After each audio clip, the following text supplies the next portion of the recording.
વચનામૃત ગઢડા પ્રથમ 32.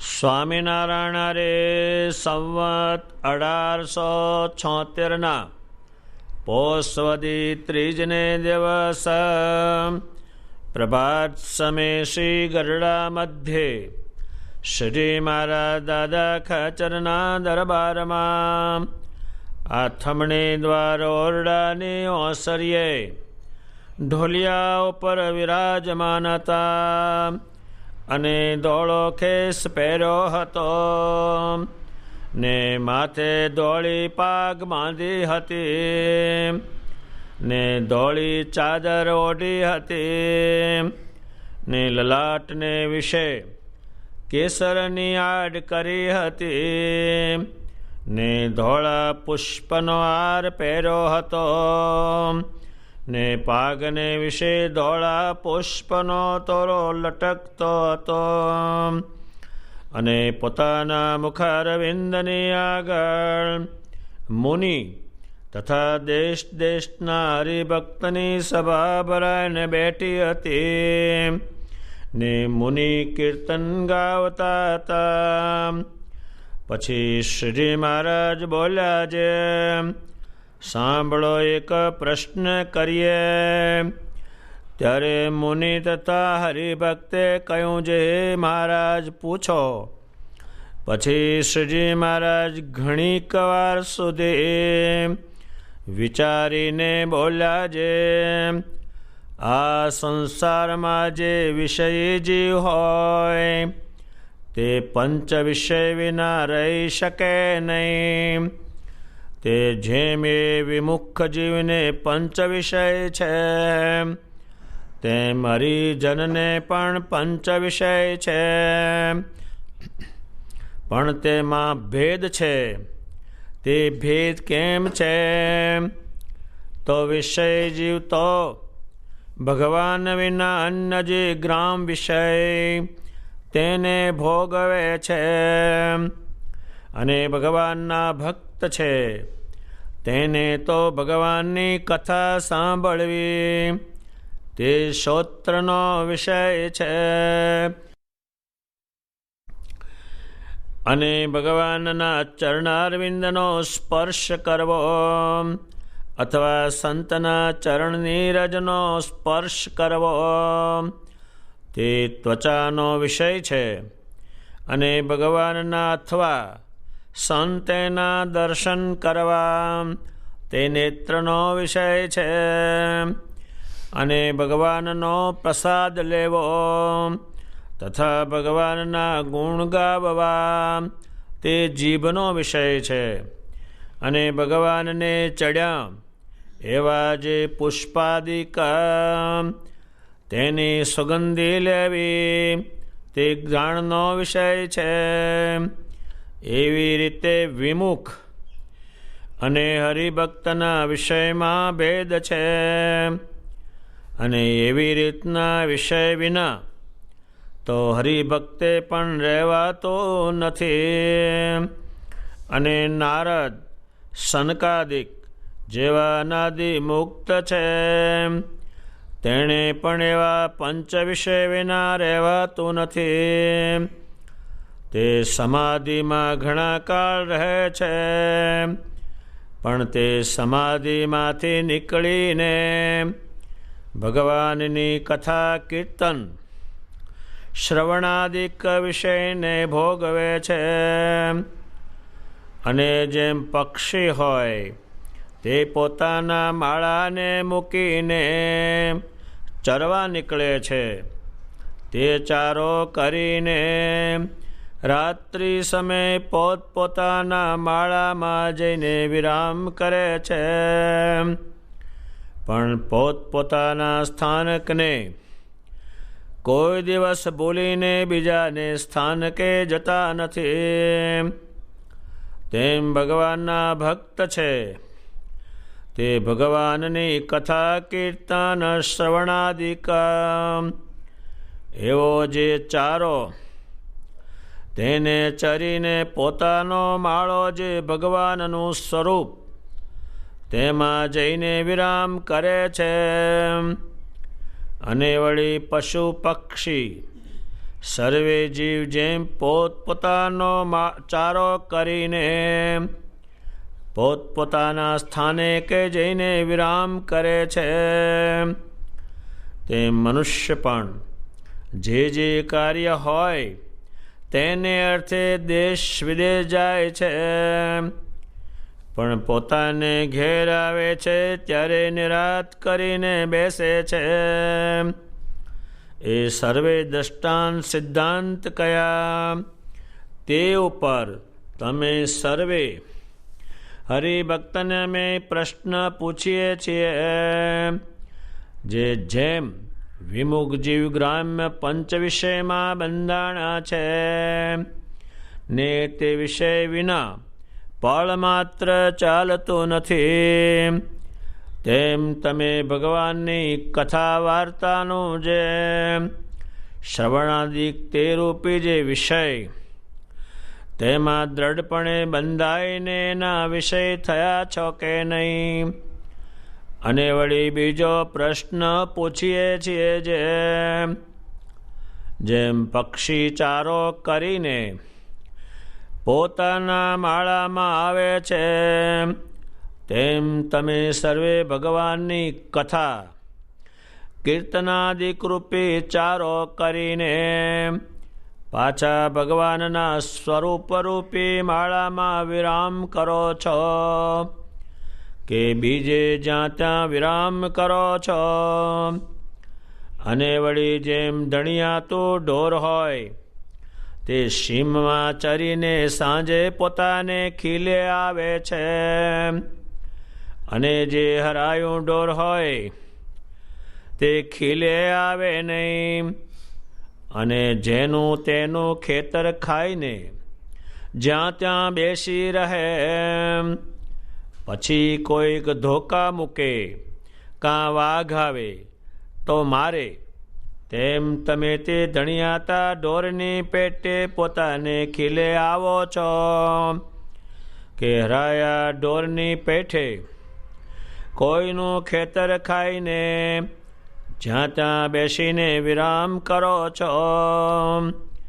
એ સર્વ પ્રશ્નનો ઉત્તર એ સર્વે પ્રશ્નનો ઉત્તર પોતાના અંતરમાં વિચારીને મોટા મોટા હોતે કરો.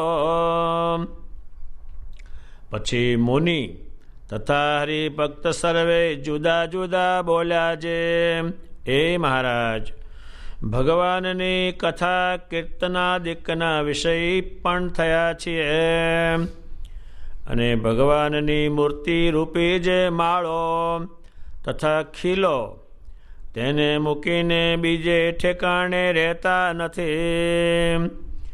તે વાર્તાને સાંભળીને શ્રી મહારાજ ઘણું પ્રસન્ન થયા.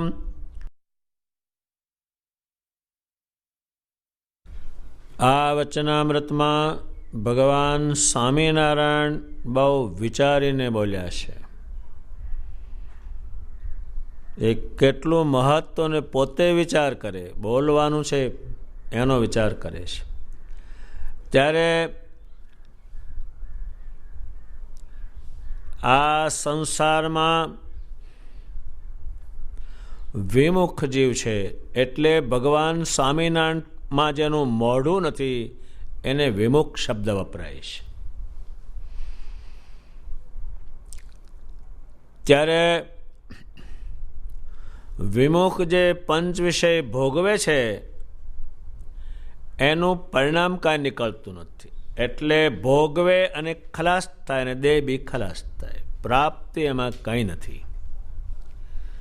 ત્યારે ભગવાન સ્વામિનારાયણના જે પંચ વિષય છે એમાં શું થાય કે સ્વામિનારાયણ ભગવાનની વાત સાંભળે ત્યારે જેવું થવું હોય એવું થવાય, એમની વાણીમાં છે. જેવું થવું હોય એવું થવાય, એકાંતિક ભક્ત થવું છે, મુક્ત થવું છે, દેહ છતાં ભગવાનના યોગને પામવું જ, એ બધું એમની વાણીમાં છે. જ્યારે જગતના જે વિમુખ જીવ છે એ આ સંસારની વાણી સાંભળે અને મયથી નીકળે નહીં કાંઈ. એ ભગવાન સ્વામિનારાયણ જાણે. ત્યારે એ શ્રોત્રનો વિષય બનાવ્યો. એ પોતે અડધી રાતે ઊભા થાય અને સંભળાવે. ત્યારે એમનું દર્શન, એમની મૂર્તિનું જે દર્શન અને એમની જે વાણી છે, એ બે વસ્તુ એને જેવું થવું એવું થાય. ત્યારે એમની વાણી છે કથા, એને કથા કહે છે. એટલે ગમે તેટલો માનસિક થાક લાગ્યો તે ઉતારી દે. એનું નામ છે ભગવાન સ્વામિનારાયણની વાણી. અને ભગવાન સ્વામિનારાયણના ચરણનો સ્પર્શ કરવો. આ બ્રહ્માંડમાં ભગવાન પુરુષોત્તમ નારાયણના ચરણારવિંદમાં ચિહ્નો હતા. લાખો લોકોએ કહ્યું કે અમે ભગવાનને ક્યારે માનીએ કે એના ચરણમાં 16 ચિહ્નો હોય તો. ભગવાને હજારો ને લાખો લોકોએ એ ચિહ્નના દર્શન કર્યા છે. શ્રીમાના ચરણારવિંદ છે એ છાતીમાં સંતોલે, મસ્તકે મૂકે, હાથ મુકાવે. ગોપાળાનંદ સ્વામી કહ્યું, ભગવાન તમારા ચરણારવિંદ કંકુમાં બોળી મારી છાતીમાં મૂકો. ત્યારે ચરણારવિંદનું તો એટલું વર્ણન કર્યું છે. એ ચરણારવિંદ આપણને અત્યારે હાલ એનો સ્પર્શ કરવાનો મળે છે. ગુણાતીતાનંદ સ્વામીએ બરાબર જોઈને જૂનાગઢમાં રહીને જાણીને કહ્યું છે કે આ પુરુષોત્તમ નારાયણે ચરણારવિંદ પાડ્યા છે. એને પગે લાગતા ડુંગરા ઉપર ચડે દત્તાત્રેયના પગલા ત્યાં ઠેઠ ચડે છે. એ ત્યાં ચરણારવિંદ દત્તાત્રેય પાડ્યા પણ નથી. એ ગુણાતીતાનંદ સ્વામી કહ્યું છે. આ છોકરા જન્મે ત્યારે બધા પગલાં પાડીને જોવડાવે, પણ એમાં છે શું? એમાં અને ચોકઠે લબડાવે પાછા. એમાં કાંઈ છે ને, એ તો જીવ છે. ત્યારે ભગવાન સ્વામિનારાયણના ચરણનો સ્પર્શ કરવો એ દુર્લભમાં દુર્લભ મનાય છે. એક મોટા સાધુએ ભગવાનના ચરણારવિંદના સ્પર્શ કરવો હતો તો ભગવાને આમ ખેંચી લીધા. ત્યારે ભગવાનને કહે છે મુનિ, એ ભગવાન એક સ્પર્શ તો જરા કરવા દો. ત્યારે ભગવાન કે આ ચરણારવિંદ ઘણું મોંઘું છે. જ્યાં જ્યાં પૃથ્વી ઉપર એમના પગલાં પડ્યા છે ધરતી આજે, ત્યાં તમે જઈને ઊભા રહો કે તમને તરત જ બીજું બતાવી દે. જો તમે થોડાક દવ્ય હોત, ભગવાનના જ્યાં ચરણારવિંદો પડ્યા છે પુરુષોત્તમ નારાયણના, ત્યાં તમે જાઓ કે તરત જ તમને ખબર પડે કંઈ છે જ. ત્યારે ભગવાન સ્વામિનારાયણના ચરણારવિંદનો સ્પર્શ કરવો. હવે એને અડવું, એ પુરુષોત્તમ નારાયણને અડવું. પુરુષોત્તમ નારાયણને અડ્યો એટલે એનો ગુણ એમાં શરૂ થઈ ગયો. એ અડવાનું છે. અને ભગવાન સ્વામિનારાયણના અને જેમાં સ્વામિનારાયણ રહે છે એવા જે 500 પરમહંસો, એના દર્શન કરવા આંખનો વિજય છે. ત્યારે આ બ્રહ્માંડમાં જેટલા આકાર જોવો એ કાળે કરીને ખલાસ થઈ જાય. એક પુરુષોત્તમ નારાયણનો આકાર અને પુરુષોત્તમ નારાયણ સાથે આવેલા જે આકારો એ તે દાડે મૂર્તિમાન હતા અને આજ બી અક્ષરધામમાં મૂર્તિમાન છે. ત્યારે ગોપાળાનંદ સ્વામી હતા, એમના સંત હતા, અને ગોપાળાનંદ સ્વામી બધા ઉમરેઠમાં હતા. એમાં એક બ્રાહ્મણ હરિભગત હતા. એણે કોઈનું મકાન લીધું, એને પૈસા આપી દીધા, એનો લેખ કર્યો, પણ એ ધામમાં જતા રહ્યા. જેણે મકાન વેચ્યું એ અને જે ધામમાં ગયા જેને લીધું, એના છોકરાને કહ્યું તારા બાપે પૈસા આપ્યા નથી, હજુ લેખ માટે ઘર ખાલી કરે. રામ અપાઈ ગયા હતા, જાણતા હતા, પણ આણે જાણ્યું કે આ મરી ગયો એટલે લેખ નીકળ્યો નહીં.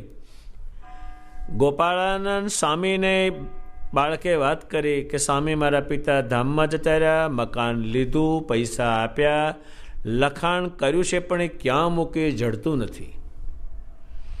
ત્યારે ગોપાળાનંદ સ્વામીના પુરુષાનંદ સ્વામી કરીને સાધુ હતા, એમને કહ્યું, પુરુષાનંદ શરીમાને પૂછ્યા કે લેખ ક્યાં છે? પુરુષાનંદ સ્વામી આમ તરત જ ધામમાં ગયા, ભગવાનને પૂછ્યું, ભગવાન કે આ બ્રાહ્મણનો જે મકાન છે એને પૈસા આપ્યા છે, એ લેખ ક્યાં છે? તો ભગવાન કે આ ઠેકાણે પાટડો અને એમાં કોચીને એમાં લેખ મૂક્યો છે ને અહીંયા ડગળી મારીશ. એટલે સ્વામી પાછા આવ્યા અને લેખ નીકળ્યો. પૈસાવાળાને કે લે મકાન લે.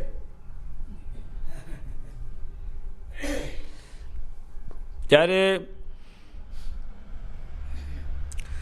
ભગવાન સ્વામિનારાયણના દર્શન કરીને ગોપાળાનંદ સ્વામી બન્યા, લાખો હરિભક્તો બન્યા. એનું કારણ શ્રીજીમાના દર્શન છે. જેના દર્શન દેવને દુર્લભ છે. ભગવાન સ્વામિનારાયણ જ્યારે ગઢપુરમાં આવ્યા, બ્રહ્માંડના દેવતાઓ દર્શન કરવા આવે, ત્યારે ભગવાન સમજ પાડે કે આ કોણ આવ્યું? કે ભગવાન કે આ દેવ આવ્યા, આ દેવ આવ્યા. ત્યારે એમનું દર્શન કરીને એમને જોઈને એમાં આત્મા ચોંટાડ્યો છે. એ માણા મટી ગયા બધા જ. અને શ્રી મહારાજે જમ્યા અને પોતે પીરસતા હાથ આમ જોડી રાખે અને શ્રી મહારાજ પીરસે ને જમતા. ત્યારે બ્રહ્માનંદ સ્વામીએ કહ્યું કે ભગવાન તમે જ્યારે કહેશો ત્યારે હું તમારી સામે ગાઈશ, પણ તમારું જમેલું મને આપજો. એના બ્રહ્માનંદજી છે, એના શરીરને જે પવિત્ર થયું છે એનું કારણ પેલી પવિત્ર વસ્તુના સ્પર્શથી એના શરીરમાં એ ના જ ગયું. ત્યારે આપણે જાત જાતનો પ્રસાદોનો મહિમા જાણી, પણ આ તો ક્યાંથી લાવે? મૂર્તિમાન ક્યાંથી લાવે?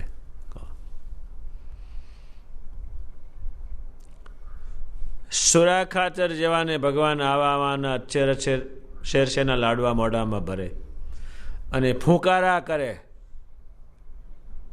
ભાઈ જાય નહીં એટલે એમ કરે. એટલું જમાડેલું છે. એનાથી હશે સુરા ખાચર. એનું નામ, એની ક્રિયા અને એના ગુણોને આજ આખો સંપ્રદાય યાદ કરે છે. ત્યારે એ ભગવાન સ્વામિનારાયણ થકી પ્રસાદ જમ્યા અને ભગવાનના ગુણો જીભથી ગાગા કરે. કેટલા ગાયા છે એનો એક કોઈ ગાઈ નહીં શકે આ બ્રહ્માંડમાં, એટલું એના ગુણો ગાયા છે.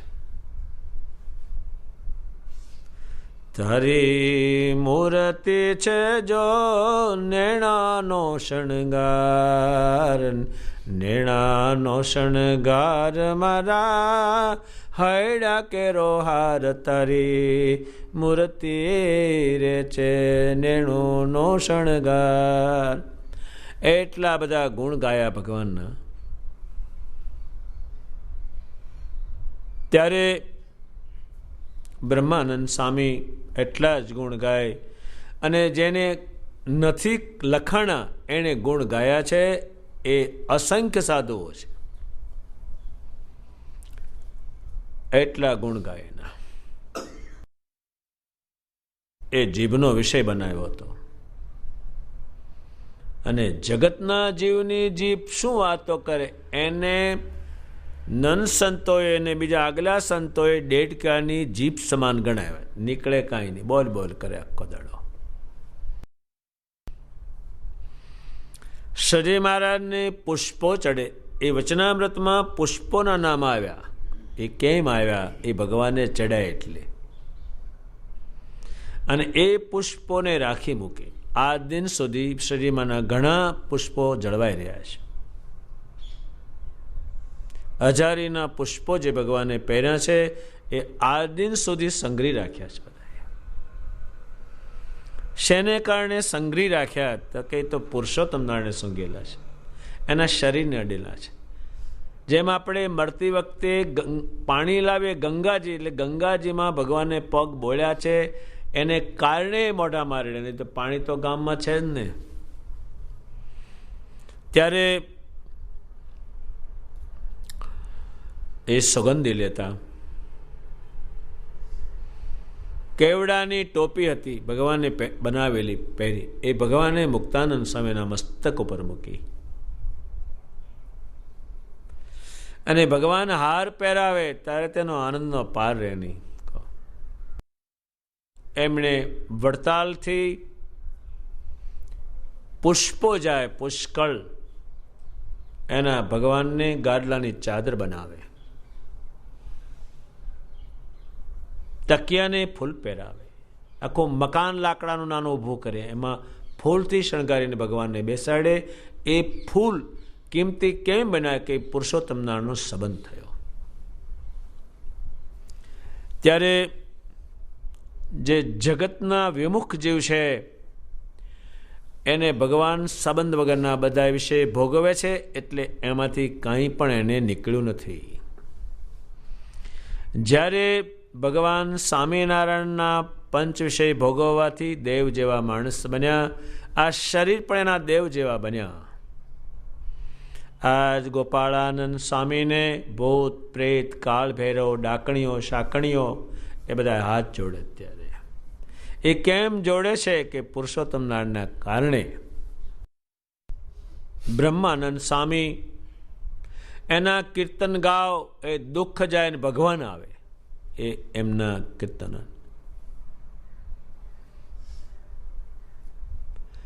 અને આ જગતના માણસના ગુણ ગાયા, નીકળ્યું કાંઈ નહીં, કશું એમાં છે જ નહીં. ત્યારે એનો ભેદ છે.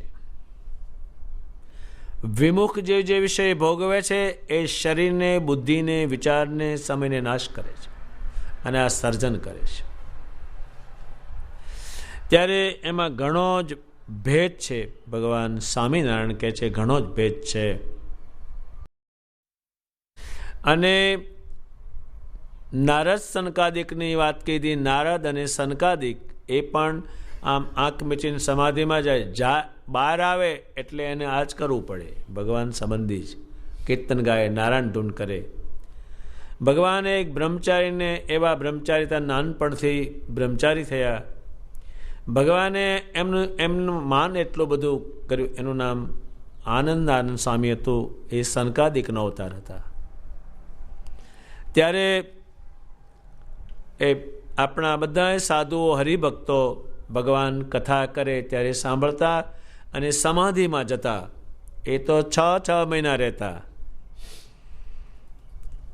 એ બહાર આવે પણ કરવાનું તો પાછું આનું આ જ.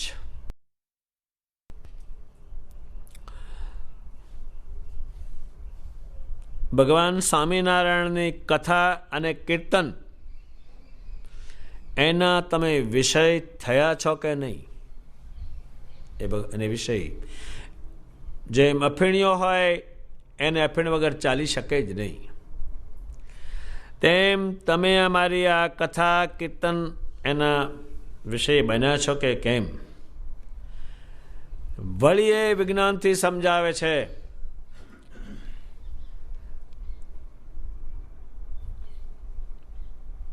જેમ પક્ષી હોય તે પોતાના માળાને મૂકીને ચરવા નીકળે છે, તે ચારો કરીને રાત્રિ સમયે પોતપોતાના માળામાં જઈને વિરામ કરે છે. ચારો શું? આ કથા વાર્તા સાંભળવી, તે કીર્તન ગાવાથી ચારો છે. એ ભગવાને ચારો એટલો બધો કર્યો છે કે કરોડો માસ એને ચરચર કરે તો એ ચારો ખૂટે એટલો નથી. એટલો ચારો એને તૈયાર કર્યો. ત્યારે પક્ષીની જગ્યાએ ભગવાનનો ભગત, એ ભગવાનનો ભગત છે, એ ચારો કરવા જાય. અત્યારે કથા વાર્તા સાંભળે તેનો જીવ જ સ્વામિનારાયણના રૂપમાં જાય. કથા વાર્તા જે કરે નહીં, સાંભળે નહીં, એને કોઈ દાડો માળામાં હાથ પડે જ નહીં.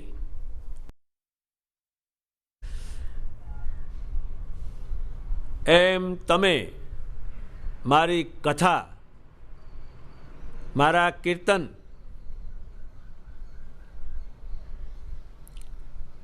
એને તમે જો ચરશો, એ સાંભળશો, પણ એમાં એક વાત એ કહે છે, જેમ પક્ષી જે છે એ ચારો કરવા જાય, એમ તમે જ્યાં ભગવાનની કથા કીર્તન થતા હોય ત્યાં જજો.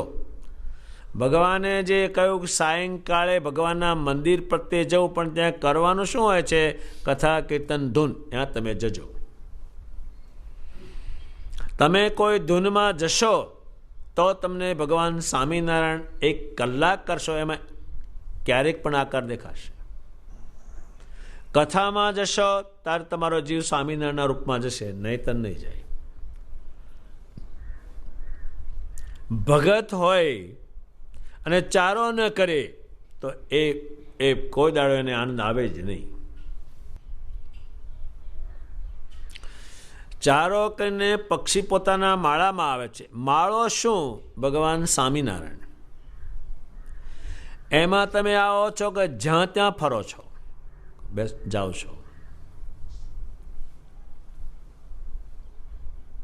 આ પક્ષી છે તે ચારો કરવા જાય, પણ એ જ્યાં માળો બાંધ્યો છે ત્યાં જ રાત્રે આવતું રહે અને બધાને મળે. એમ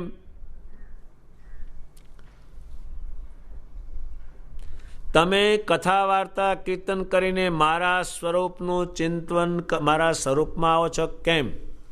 ત્યારે આપણે સાંભળ્યું નથી કે શિક્ષાપત્રી કોઈ લેવા ગઈ હોય કોઈને. એ ચારો છે. કોઈને ખબર નથી ભગવાનના શાસ્ત્રો કોઈને લેવા આવ્યા. એ બધા એનું કારણ ભગવાન સ્વામિનારાયણ છે. હવે ચારો જે છે એમાં ચારો જે છે એ એનો ઇન્દ્રિયોનો આહાર છે, એ જોઈએ જ. પક્ષીને કોણ ભણાવવા ગયું છે કે તમે ખાજો પીજો? એ જાવું જ પડે.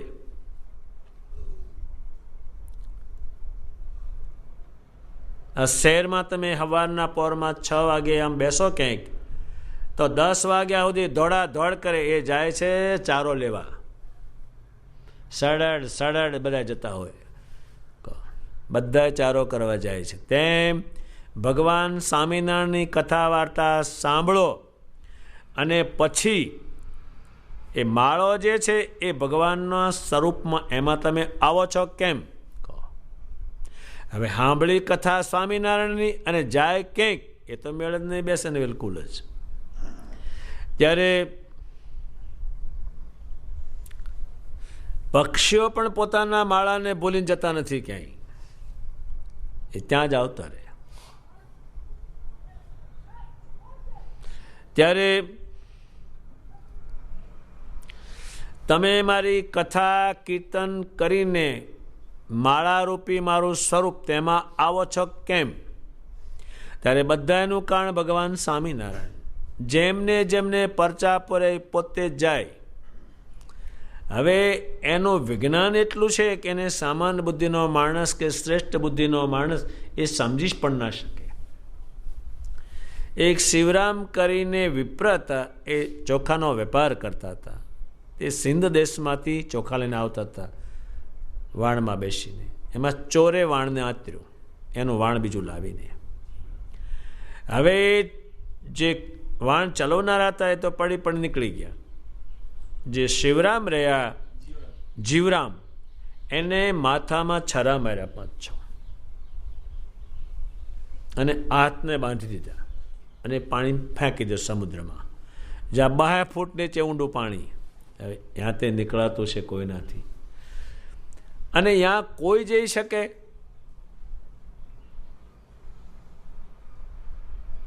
ત્યારે એ ભગવાન સ્વામિનારાયણ ત્યાં પ્રગટ થાય. હવે પ્રગટ કરવાની રીત પણ આપણે ન સમજી શકીએ. એક ક્ષણવારમાં આખું શરીર ઊભું કરી દેશે અને જીવરામને પાણીમાંથી ઉસકી બહાર કાઢીને બહાર મૂકેશ. એ જીવરામે જ પ્રાર્થના કરી છે અને નિષ્કુળાનંદ સ્વામીના હાથે લખાયેલી છે. કેમ બુડાડતો નથી મેરાણ રે, કેમ જાતા નથી હજી પ્રાણ રે. અને ભગવાનને પ્રાર્થના કરે છે કે હવે એને સમુદ્ર બુડાડતો નથી. એ શું કરે છે? પુરુષોત્તમ નારાયણને સંભાળે છે. સમુદ્ર ભગવાનનો છે. એ બહાર કાઢ્યા, માથે હાથ ફેરવ્યો અને હાથ બાંધ્યા, છોડી નાખ્યા. પણ તે પહેલાં ખારવા જે હતા એની માને વાત કરી કે તમારો જીવરામ આ પ્રમાણે મૃત્યુ પામ્યો છે. પછી બહુ દિલગીર થઈ અને રડવા બેઠી. એની બાએ હતી એને ચૂડા ભાંગી નાખવાની તૈયારી કરી. ભગવાન સ્વયં ત્યાં ગયા કે તું કંઈ કરીશ નહીં, તારો જીવરામ કાલ બપોરે આવશે. તારે જે કંઈ વસ્તુ છે એ કામ બધા જેટલા પરચા પુરાણા જેટલાને તેડવા આવ્યા એ બધાનું કારણ ભગવાનનું સ્વરૂપ છે. એ કોઈનું કામ નહીં આ બ્રહ્માંડમાં. સંતો જ્યારે ક્યાંય કષ્ટમાં આવ્યા છે, તણાણા છે, કોઈ ઝેર આપ્યું ત્યારે ભગવાન સ્વયં પોતે ગયા છે. પણ એના રૂપ વગરનું નહીં કાંઈ. જેટલા વરદાનો છે કલ્યાણના બધા એમના જ છે, એ જ કરી શકે. એમના સ્વરૂપથી કોઈ આગળ જઈને કંઈ કરી શકે એમ નથી. મોયરામાં નાજા ભગતને રાજાએ એક ગુનેગાર ઠરાવ્યા કારણ વગરના. નાજા ભગત રાતના સ્વામિનારાયણ કરતા હતા. ત્યાંના વાસુર ખાચર રાજાએ કહ્યું કે આ સ્વામિનારાયણનું તમે ભજન કરો છો એ કેવા છે? કે ભગવાન છે. અહીં તમે ભજન કરો એ જાણે? કહો એને શું કરો? કે એને કીધું આ જાણે બાપુ. તો કે અત્યારે તમે એ કહી દો એમને કે સૂર્ય ઉગે તે પહેલાં મને મળે. કહો ભગવાન સૂર્ય ઉગતા પહેલાં પધાર્યા છે. પણ બધાનું જે કંઈ ઐશ્વર્ય છે, જે કંઈ છે એ બધું એના નામથી ભૂત પ્રેત જાય, એના નામથી અક્ષરધામમાં જાય. પણ બધાનું કારણ ભગવાનનું સ્વરૂપ. પણ કોઈને આપણે એવું સાંભળ્યું નથી કે આ કીર્તન કોઈને લેવા આવ્યું, એ નથી સાંભળ્યું. પણ જેનું કીર્તન ગાવ છો એ સ્વરૂપમાં તમે ચોટો એ લેવા આવ્યા છે લાખો ઠેકાણે. જે લખાણું નથી પણ આપણે કહી શકીએ કે ભગવાને કહ્યું લાખો વખતે આવી ગયેલા છે. જે કંઈ થયું એ એના પ્રતાપથી થયું. એ તમે માળામાં મારા સ્વરૂપમાં આવો છો કેમ? કથા વાર્તા કરીને સાંભળીને એ જવાનું ભગવાન સ્વામિનારાયણના સ્વરૂપમાં. એ નંદ સંતોએ કહ્યું કે તમે માળા ફેરવો ત્યારે ભગવાનના સ્વરૂપને જોઈને ફેરવજો. મસ્તકની, બે આંખની, કાનની એમ મુક્તાનંદ સામે 51 માળા ગોઠવી છે. પણ ભગવાનના સ્વરૂપને ધ્યાનમાં રાખીને. જેમ શરીરની કિંમત શેને કારણે છે? તો કે એનો જીવ અંદર છે એને કારણે છે. અને જીવ નીકળી જાય તો ગમે તેવો સેનાપતિ હોય, ગમે તે હોય, પણ એ હવે કંઈ છે નહીં એમાં. એમ પુરુષોત્તમ નારાયણ જે છે એને કારણે આ જીવની દેહની બધી કિંમત એને કારણે છે. એટલે આ જીવ તો ટકાના 13 છે અહીંયા. અને 1 લાખે મોંઘા, એ મોંઘાનું કારણ પુરુષોત્તમનો સંબંધ. ભગવાન કહે છે જે મનુષ્ય હોય જે કાર્ય એને હોય તે માટે દેશ વિદેશ જાય પણ એને ઘેર આવે તે નિરાશ થાય. એમ તમે ગમે ત્યાં જાઓ પણ તમારું ઘર જે સ્વામિનારાયણની મૂર્તિ ત્યાં આવશો ત્યારે તમને નિરાશ થશે. ત્યાં સુધી તમને નિરાશ નહીં થાય કશી. ત્યારે એ ભગવાન સ્વામિનારાયણ કહે છે આ મેં તમને જે દ્રષ્ટાંત દ્રષ્ટિ આપી જોવાની, એનો એ સીધી વસ્તુ કઈ તમને કહું છું તો કે જેમાં વિમુખ જેવો હોય એ ગ્રામ શબ્દોમાં બંધાણા, એટલી બધી ગામની વાતો કરે આખો દાડો જ. આ આવું ને આમ થયું, આખો દાડો કરે, ચાલે જ નહીં. બોલાવી લાવે, ચા પાઈને પછી બેહે. બોલો ગેમલાની શી હકીકત છે? ગેમલો મારા ધ્યાનમાં છે. આખો દાડો, ઘડી વાર નહીં, ચાલુ ને ચાલુ છે. કામમાં શું થયું? પેલાની છોકરીને નક્કી થયું તું થવા દેતો નહીં, હો, કોઈ વાત જ સારી નહીં.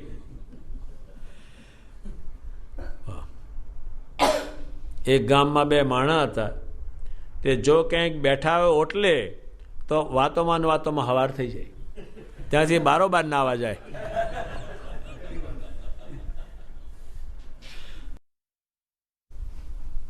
ભગવાન સ્વામિનારાયણ કહે છે કે જેમ વિમુખ જીવ છે, ભગવાનમાં જેનું મોઢું નથી, એ જગતના પંચ વિષયમાં પૂરા બંધાયેલા છે, એને ચાલ એને પણ જ ચાલતું. તેમ તમે મારી કથા વાર્તાનું શ્રવણાદિક એના તમે વિષય થયા છો કેમ? ત્યારે ચારો ન કરે એને કોઈ દાડો હાખ જ ન પડે. એમ પુરુષોત્તમ નારાયણની વાત સાંભળે નહીં તો કોઈ દાડો એને શાંતિ જ ન વળે. જગતના જીવને કોઈ દાડો કશી શાંતિ નહીં, અશાંતિમાં જ. ત્યારે કથા વાર્તા છે એ સાંભળે, એમાં ભગવાન સ્વામિનારાયણે શું કીધું છે એ વસ્તુ એમાં ઉતરે. ત્યારે હનુમાનજી મહારાજ એ સારા કેમ સદાને માટે છે? તો કે એ રામાયણ જ્યાં હોય ત્યાં સાંભળે છે. એક મહારાજ કથા કરતા હતા રામાયણની, ત્યારે હનુમાનજી મહારાજ ત્યાં આવીને આમ બેઠા. એક ભૂતે કહ્યું કે મહારાજા તમે કથા કરો છો એમાં કોઈ સાંભળતું નથી. પણ હનુમાનજી મહારાજ અહીંયાની બેહે છે. ત્યારે એનો પછી પાટલો મૂક્યો. આ દિન સુધી રામાયણ વંચાય એટલે હનુમાનજીનો પાટલો મૂકે. એના ગુણ સાંભળે છે, એની વાણી સાંભળે છે, એ શું કહ્યું એ સાંભળે છે. તેમ ભગવાન સ્વામિનારાયણે કહ્યું છે કે મારા ગ્રંથો જ્યાં વંચાશે ત્યાં હું પોતે આવીશ. એમની જ વાણી ભરેલી બધી છે. સ્વામિનારાયણ ભગવાનની જે કથા છે એ તમે સાંભળવાના વ્યસની થયા છો કે કેમ? ત્યારે ભગવાન સ્વામિનારાયણે કથા સંભળાવીને હજારો સાધુઓ થયા અને હજારો નરનારી હરિભગત થયા. એ સંભળાવ્યાનું પરિણામ છે. બીજો એક પ્રશ્ન પૂછે છે, જેમ પક્ષી ચારો કરીને પોતાના માળામાં આવે છે, તેમ તમે સર્વે કથા વાર્તા કીર્તન રૂપી ચારો કરીને પાછા ભગવાનના સ્વરૂપ રૂપી માળામાં વિરામ કરો છો કે બીજે જ્યાં વિરામ કરો છો? હવે એ ચારો જે ચારો કરે ત્યારે જ પરમેશ્વરના સ્વરૂપમાં જવાય. અત્યારે જે માણસો પરમેશ્વરનો કથા વાર્તા રૂપી ચારો કર્યો નથી તેને તો બધું સરખું.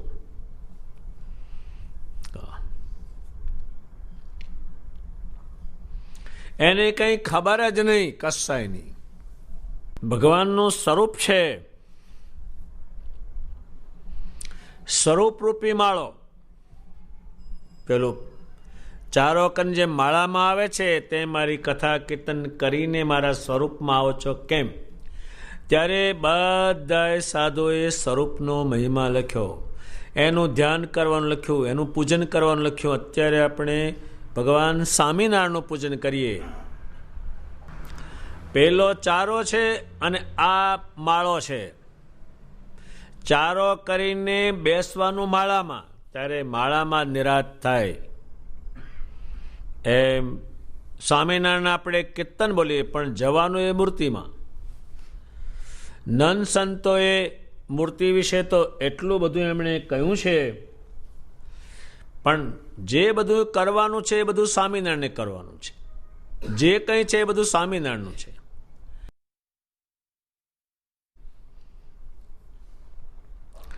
અને વળી જેમ ધણિયાતું ઢોર હોય તે સીમમાં ચારો કઈ સાંજે પોતાને ખીલે આવે છે. ધણિયાતું એટલે તમે મારા, એનો અર્થ એવો થાય સીધો જ આવજ. ધણિયાતું ઢોર એટલે મને તમે પુરુષોત્તમ જાણો અને તમે મારા શિષ્ય થઈને રહ્યો, એ ધણિયાતું ઢોર. પ્રેમાનંદ સ્વામીએ તો કહ્યું છે કે લાખ જન્મ જાય પણ સ્વામિનારાયણ વગર હું કશું કરવાનું નથી. તેના નિર્ણયો છે બધા. ત્યારે એ જે ખીલો છે ભગવાનનું સ્વરૂપ, તમે જ્યાં ત્યાં જાઓ, અત્યારે તમે સ્વામિનારાયણ મૂકીને જે કરો એ તમે ઉલટું નાક કપાવો છો. તમારે ભક્ત પણ હલકું બને છે, ભારે નથી બનતું, શ્રેષ્ઠ નથી બનતું.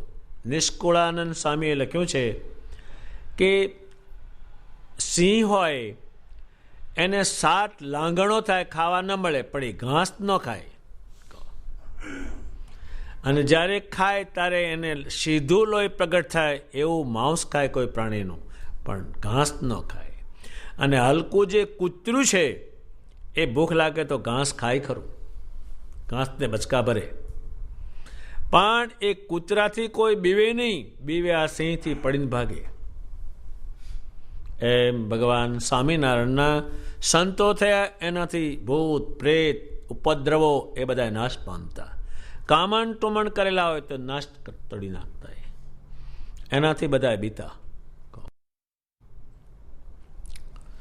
જ્યાં ત્યાં વિરામ કરો. લે ભગવાન સ્વામિનારાયણની કથા વાર્તા સાંભળીને તમે બીજું કંઈ માનો એ આ લાઈનમાં આવતું નથી.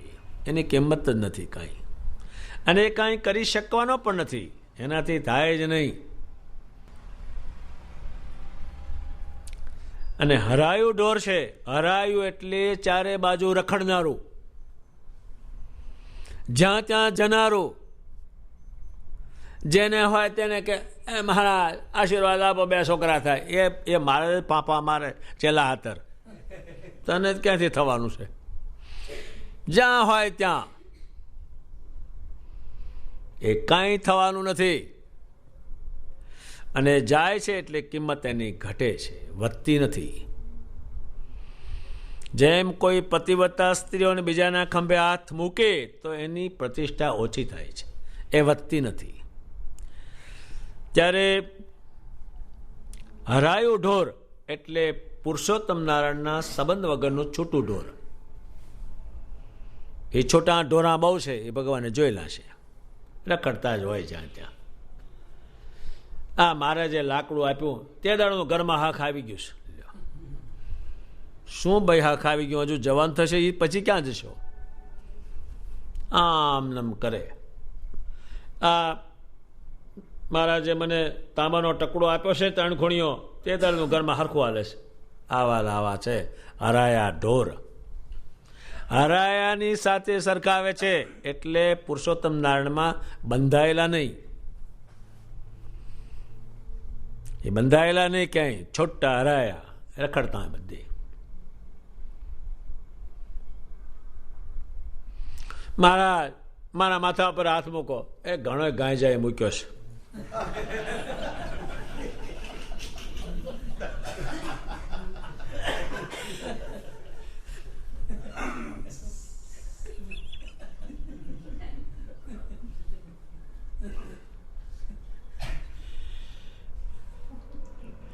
બાવાનું તો હરાયાનું તો એટલા હરાયા છે, રખડતા હોય બધી. અને કોઈ કે તમારા હસ્તાક્ષર જોયાલું, તમારો હાથ જોયાલું. આ વડોદરા એક ન્યાય મંદિર છે, ત્યાં બધા આવા બેઠા હોય ચિત્રીને. આવો કોઈને હાથ બતાવો, ત્યાં બેઠા હોય પાછા. તમારે આ છોકરી છે તે 3 વર્ષ પછી ઠેકાણું પડશે, વહેલી ક્યાંક જતી રહી છે, કંઈ થયું. હા આમનું હરાયા રખડતા જ હોય બધે. બહુ હરાયા ઢોર. આ ગાવડા રખડતા હોય ને બધા ઢોરા રખડતા હોય, એને મારે. હરાયા હેરાન બહુ થાય છે. પછી ભગવાન પોતે સમજાવે છે, હરાયો ઢોર ખીલે આવે નહીં એમ રખડતો હોય એ મારા સ્વરૂપમાં કોઈ દિવસ નહીં આવે.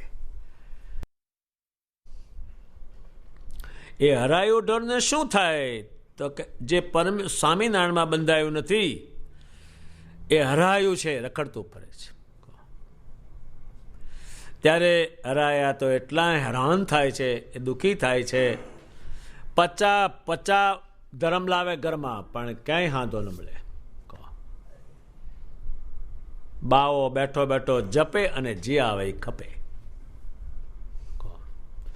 હરાયા ઢોર રખડે, જેનું તેનું ખેતર ખાય, ધોકા મારે, વાઘ કરડે, પણ એનો બચાવ કોઈ નહીં કરે. કોણ એને? રેડિયાને કોણ અડે? જેની જેની રક્ષા થઈ છે એ પુરુષોત્તમના પૂર્ણ ભગત હતા એની થઈ છે. રેડિયાની કોઈની નહીં. છૂટા એક ગામમાં એક સાધુ ગયેલા, ત્યારે એક ત્યાંના ઠાકોર આવ્યા કે ભાઈ સ્વામીઓને કંઠી બાંધો. એ સ્વામી કે 60 વર્ષના થયા બાંધી નથી. તો કે 40 જણાની બાંધી, આ તમે 41 જણા કહે, 41 માં કહે. સાધુ કે મેરા રેઢિયાર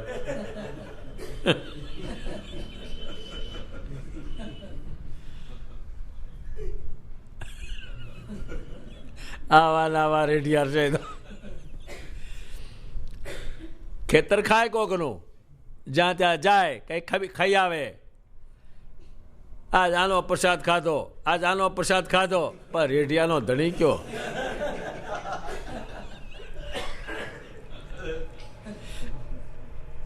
શરીમાની અલૌકિક વાણી એને હું સમજાવી શકતો નથી, પણ એને સમજાવી છે એના ઉપરથી આપણે સમજી શકીએ છીએ. ત્યારે અને જ્યાં ત્યાં બેસી રહે, એટલે જ્યાં ત્યાં જાય અને ત્યાં બેઠો હોય. એક હરિભગત ભગવાનને સંતોને કોઈ સમાધિ કરીને જાઓ, તે બધા લોક જોઈ આવો. તો એક બીજા લોકમાં ગયા ત્યારે સ્વામિનારાયણને અને બીજાને બીજું માનનારને એને ત્યાં જોયા કે અહીં ક્યાંથી? તો કે એને આ પુરુષોત્તમના નહીં માન્યા એટલે અહીં આવ્યા. ત્યારે રેઢિયાનું દ્રષ્ટાંત જે છે એ પરમેશ્વરમાં બંધાયેલું નહીં, એ રેઢિયાર છે. જેનું તેનું ખેતર ખાઈ લે, જ્યાં ત્યાં ખાઈ અને ત્યાં પડ્યું રહે. પછી શું ધર્મ! જમવાના પચીવાના. એટલે હા, જમવામાં ધર્મ હતો છે? એ તો હોટલમાં મળે છે. કહો ત્યારે જમવામાં ધર્મ માને, ખાવામાં એ તો ધર્મ હતા છે ત્યાં. ત્યારે એ હરાયું ઢોર છે એ ખીલે આવતું નથી. એમ હરાયા ઢોરની પેઠે કોઈનું ખેતર કાઢીને તમે જ્યાં ત્યાં બેસીને વિરામ કરો છો. એ સર્વે આ પ્રશ્નનો ઉત્તર કરો. ત્યારે મોટા મોટા સંતો હતા, એણે ભગવાનને કહ્યું કે કથા કીર્તન તમારી સાંભળીએ છીએ, એના વિષય પણ થયા છે, અને તમારી મૂર્તિરૂપી જે માળો તથા ખીલો તેને મૂકીને બીજે ઠેકાણે રહેતા નથી. એના બધા મુનિઓ થયા અને એમના યોગથી હજારો જીવનું કલ્યાણ કર્યું, એને ભગવાનમાં જોડ્યા. હું કોઈના ઉપર કંઈ કહેતો નથી, ભગવાન કહે છે એ તમને સમજાવી રહ્યો છું. ત્યારે એ એટલી બધી શ્રેષ્ઠ વાત છે, ભગવાને વિચાર કરીને કહી છે. ત્યારે નિષ્કુળાનંદ સ્વામીના બધા સંતોએ નિર્ણય કરેલા છે કે મારે લખવું તો ઘણુંય, પણ આંખનું તેજ ક્ષીણ થયું, પણ આ જીભા સહજાનંદ વગર બીજું કંઈ બોલશે નહીં, એમના વગર ક્યાંય ચાલશે નહીં, એમના વગર અડશે નહીં. એવો આખો એના શરીર જે ભગવાને કહ્યું છે એ પ્રમાણે નિષ્કુળાનંદજી થયા છે. ત્યારે નિષ્કુળાનંદનું જ્ઞાન આખા બ્રહ્માંડમાં ચાલે છે, એ સત્ય જ્ઞાન છે. ત્યારે ગોપાળાનંદ સ્વામી, મુક્તાનંદ સ્વામી, જેને કારણે આ લાખો માણસ હાજેની આરતી બોલે, એ ખીલે બધાને લઈ જાય છે. એટલે આ વચનામૃતને ઘણું સમજવું સારું કે આપણે કથા કીર્તન કરતાં શીખવું, વંદુના પદ બોલીએ, ઓરડાના પદ બોલીએ, સ્વામિનારાયણનું વચનામૃત વાંચીએ, ભક્ત ચિંતામણી વાંચીએ અને પછી સ્વામિનારાયણની મૂર્તિની પૂજા કરીએ અને મૂર્તિના આકારનું ધ્યાન કરવાનું એટલું બધું કહ્યું છે નંદ સંતોએ કે આ મૂર્તિનું તમે કરજો. એ બધાનું કારણ એ છે, જ્ઞાનનું કારણ એ છે, સારા માસ બનવાનું કારણ છે, પણ કારણ એનું ભગવાનની આ બ્રહ્માંડ ઉપર મૂર્તિ આવી તે છે. એટલે એ મૂર્તિ વિશે ભગવાને ખીલો અને માળાની સાથે સરખાવ્યું છે. એટલે કાયમ આપણે કંઈ પણ નહીં કરતા એકલું સ્વામિનારાયણના આકારમાં રહેશો એ ભગવાનનો મત છે. અને આ સંપ્રદાય છે એ વિજ્ઞાનવાળો છે, અજ્ઞાનથી ઊભો થયેલો નથી. સ્વયં ભગવાને પોતે આની ગોઠવણી કરી છે. એટલે આ વચનામૃત અતિ મહત્વનું છે. હરાયું ઢોર કોને કહેવાય, ચારો કોને કહેવાય, અને ચારો ન ચરે તો સ્વામિનારાયણની ખબર પડે નહીં. એટલે ચારો કરવો જ પડે. અત્યારે કોઈનું શરીર સારું હોય તો એ ખાતો જ હોય. એમ કોઈ ભગવાનનો ભગત સારો હોય તો એ કથા વાર્તા સાંભળતો જ હોય અને પછી એ આમાં જાય. એમ તો સીધું તો એમાં જવાય એવું નથી કોઈનાથી. ત્યારે ભગવાન સ્વામિનારાયણની મૂર્તિનું ધ્યાન કરે, એને ચારો કરેલો છે.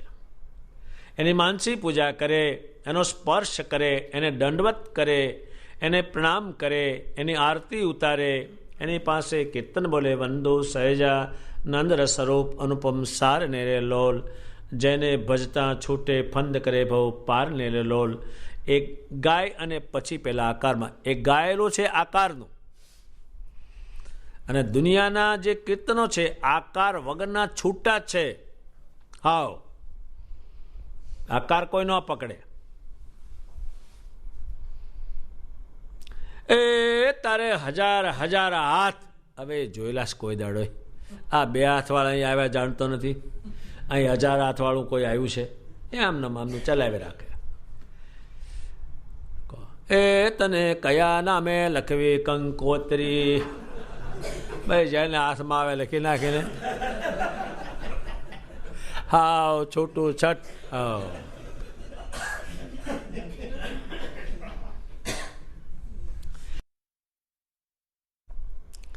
ત્યારે આ કથા કીર્તન એ ભગવાન સ્વામિનારાયણ જે કહ્યું અને કર્યું અને કરાવવાનું છે તે એના કીર્તનમાં આવે. એનું એક કીર્તન લુખું નહીં, એ પકડવાળું જ કીર્તન. એક વાત એ કઈ, આ વાત ઘણી મહત્વની છે. અને જ્યારે જ્યારે આપણને કંઈ પણ થાય ત્યારે તમારે સ્વામિનારાયણ સ્વામિનારાયણ જ કરવાનું છે. બીજું હરાયા ઢોરની પેટ ક્યાંય રખડવાનું નથી, ના જ પાડે છે. અને જે રખડ્યા છે એની ટક્કાની કિંમત આ સંપ્રદાયમાં નથી.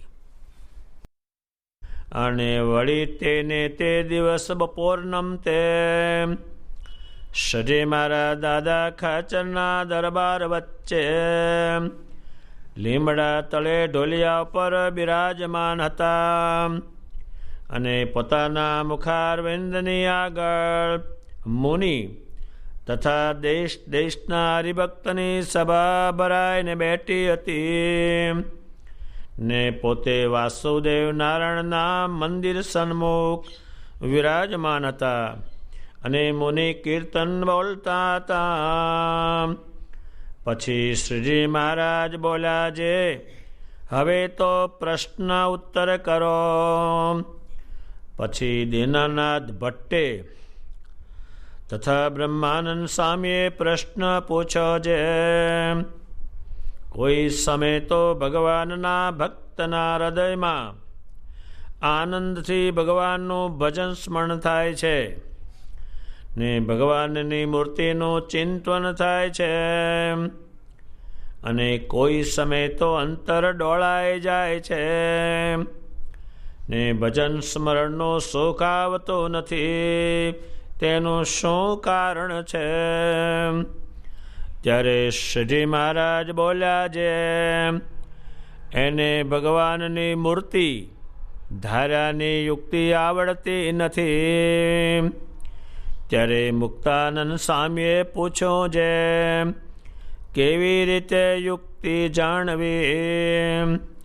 ત્યારે શ્રીજી મહારાજ બોલ્યા છે, યુક્તિ તો એમ છે જે અંતઃકરણને વિશે ગુણનો પ્રવેશ થાય છે, તે જ્યારે સત્વગુણ વર્તતો હોય ત્યારે અંતઃકરણ નિર્મળ વર્તે ને ભગવાનની મૂર્તિનું ભજન સ્મરણ સુખે થાય. અને જ્યારે રજોગુણ વર્તે ત્યારે અંતઃકરણ ડોળાઈ જાય ને ગાઢ સંકલ્પ ઘણા થાય ને ભજન સ્મરણ સુખે થાય નહીં. અને જ્યારે તમોગુણ વર્તે ત્યારે તો અંતઃકરણ શૂન્ય વર્તે. માટે ભજનના કરનારાને ગુણ ઓળખવા અને જે સમયે સત્વગુણ વર્તતો હોય તે સમયે ભગવાનની મૂર્તિનું ધ્યાન કરવું. અને તમોગુણ જ્યારે વર્તે ત્યારે કશો ગાઢ થાય નહીં ને શૂન્ય સરખું વર્તે તેમાં પણ ભગવાનનું ધ્યાન ન કરવું. અને જ્યારે રજોગુણ વર્તતો હોય ત્યારે ગાઢ સંકલ્પ ઘણા થાય. માટે તે સમયે ભગવાનનું ધ્યાન કરવું નહીં. અને તે સમયે તો એમ જાણવું છે, હું તો સંકલ્પ થકી જુદો છું ને સંકલ્પનો જાણનારો છું ને તે મારે વિશે અંતર્યામી રૂપે પુરુષોત્તમ ભગવાન સદાકાળ વિરાજે છે. અને જ્યારે રજોગુણનો વેગ મટી જાય ત્યારે ભગવાનની મૂર્તિનું ધ્યાન કરવું. અને રજોગુણ વર્તતો હોય ત્યારે સંકલ્પ ઘણા થાય, તે સંકલ્પને જોઈને મૂંઝાવો નહીં. કેમ જે અંતઃકરણ તો જેવું નાનું છોકરું તથા વાંદરું તથા કૂતરું તથા બાળકનો રમાડનાર તેવું છે. અને એ અંતઃકરણનો એવો સ્વભાવ છે, તે વિના પ્રયોજન ચાળા કર્યા કરે. માટે જેને ભગવાનનું ધ્યાન કરવું તેને અંતઃકરણના ઘાટને જોઈને કચવાઈ જવું નહીં ને અંતઃકરણના ઘાટને માનવા પણ નહીં ને પોતાને ને અંતઃકરણને જુદું માનવું અને પોતાના આત્માને જુદો માનીને ભગવાનનું ભજન કરવું. દીનાનાથ ભટ્ટ એ 18,000 ભાગવતના શ્લોકને મોઢે જાણતા હતા. બીજા અનેક શાસ્ત્રોના અર્થોને પણ જાણતા અને લખતા, પણ એ શબ્દનો જોગ હતો, પરમેશ્વરના સ્વરૂપનો જોગ નહીં. સ્વામિનારાયણનો એમને યોગ થયો, ડભાણના યજ્ઞમાં ગયા, જેતલપુરના યજ્ઞમાં ગયા, એને પુરુષોત્તમ નારાયણ જાણ્યા. ત્યારે એ જાણવામાં સમય બહુ લે, એમને જાણવામાં સમય બહુ લીધો, કારણ કે શબ્દો નડે. ત્યારે દીનાનાથ ભટ્ટ તેમજ બ્રહ્માનંદ સ્વામી એ ખાણ ગામમાં જન્મેલા, એ તમામ શાસ્ત્રોને જાણતા હતા, ગાયન કળાને પૂરી જાણતા હતા અને શબ્દ રચના તો એટલી બધી જોડી શકતા હતા. હજુ એના શબ્દોના જે એના ગ્રંથો છે 50 જેટલા, એના અર્થો જે કર્યા છે હજારોની સંખ્યામાં કર્યા છે. એમાં અતિ બુદ્ધિ હોય તો જ એનો ખ્યાલ આવે. એ બ્રહ્માનંદ સ્વામી ને શ્રીજી મહારાજનો યોગ થયો, ભગવાનના એકાંતિક સંત થયા, સર્વસ્વ એમને ત્યાગ્યું છે. તેઓ ભગવાન સ્વામિનારાયણને પૂછે છે, બંને જણા, કે ભગવાન કોઈક વખત તો આનંદથી ભજન થાય અને તમારી મૂર્તિના દર્શન થાય. ત્યારે એ જે વિજ્ઞાન છે આત્માનું અને પરમાત્માનું, જે આત્મા છે એ પરમેશ્વરની મૂર્તિમાં ચોટે. મૂર્તિ ગમે ત્યાં હોય પણ એની પાસે આવે, આત્માની અંદર ઉતરે. ત્યારે બંને પૂછે છે કે ભગવાન કોઈક વખત તો આનંદથી ભજન થાય અને કોઈક વખત તો અંતર ડોળાઈ જાય છે. ત્યારે નિશ્ચય વગરનું ભજન થાય નહીં. અને ભજનવાળાને જ બધી ખબર પડે એક વસ્તુની કે શું અંદર ચાલે છે. અને જેને ભગવાનનો નિશ્ચય નથી, ભજન નથી, એને કંઈ ખબર જ પડતી નથી અંદર. બંને શ્રેષ્ઠમાં શ્રેષ્ઠ પુરુષો પૂછે ભગવાનને, જે શબ્દ જાણે છે તો પણ અહીં વાંધો છે. કયો વાંધો છે? તો કંઈ થતું કેમ નથી? સુખે કોક વખત ભજન થાય છે અને કોક વખત થતું નથી. એનું શું કારણ છે? એ કારણ ક્યાં નડે? બંનેને પરમેશ્વરનો નિશ્ચય છે, બંને ભજન કરે છે, પણ કોઈક વખત થાય છે અને કોઈક વખત નથી થતું. એનું કારણ શું? એ થવું જ જોઈએ.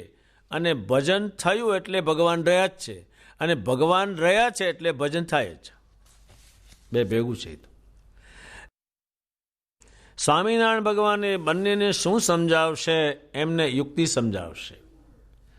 ભગવાનનું ધ્યાન કરવાનું, ભગવાનને મૂર્તિને જોવાનું, ભજન કરવાની યુક્તિ સમજાવશે. યુક્તિ આવી એટલે એ ખબર પડી કે આમ થાય, એને યુક્તિ કહેવાય છે.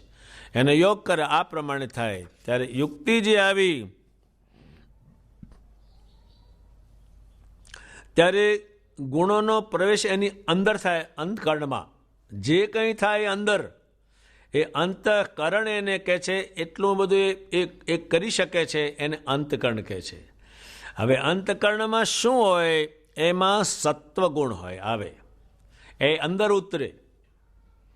અત્યારે તમે કોઈ માણસ દેવ જેવો હોય તો એના અંદર ખાને ચાલતો હોય તો દેવ જેવો હોય,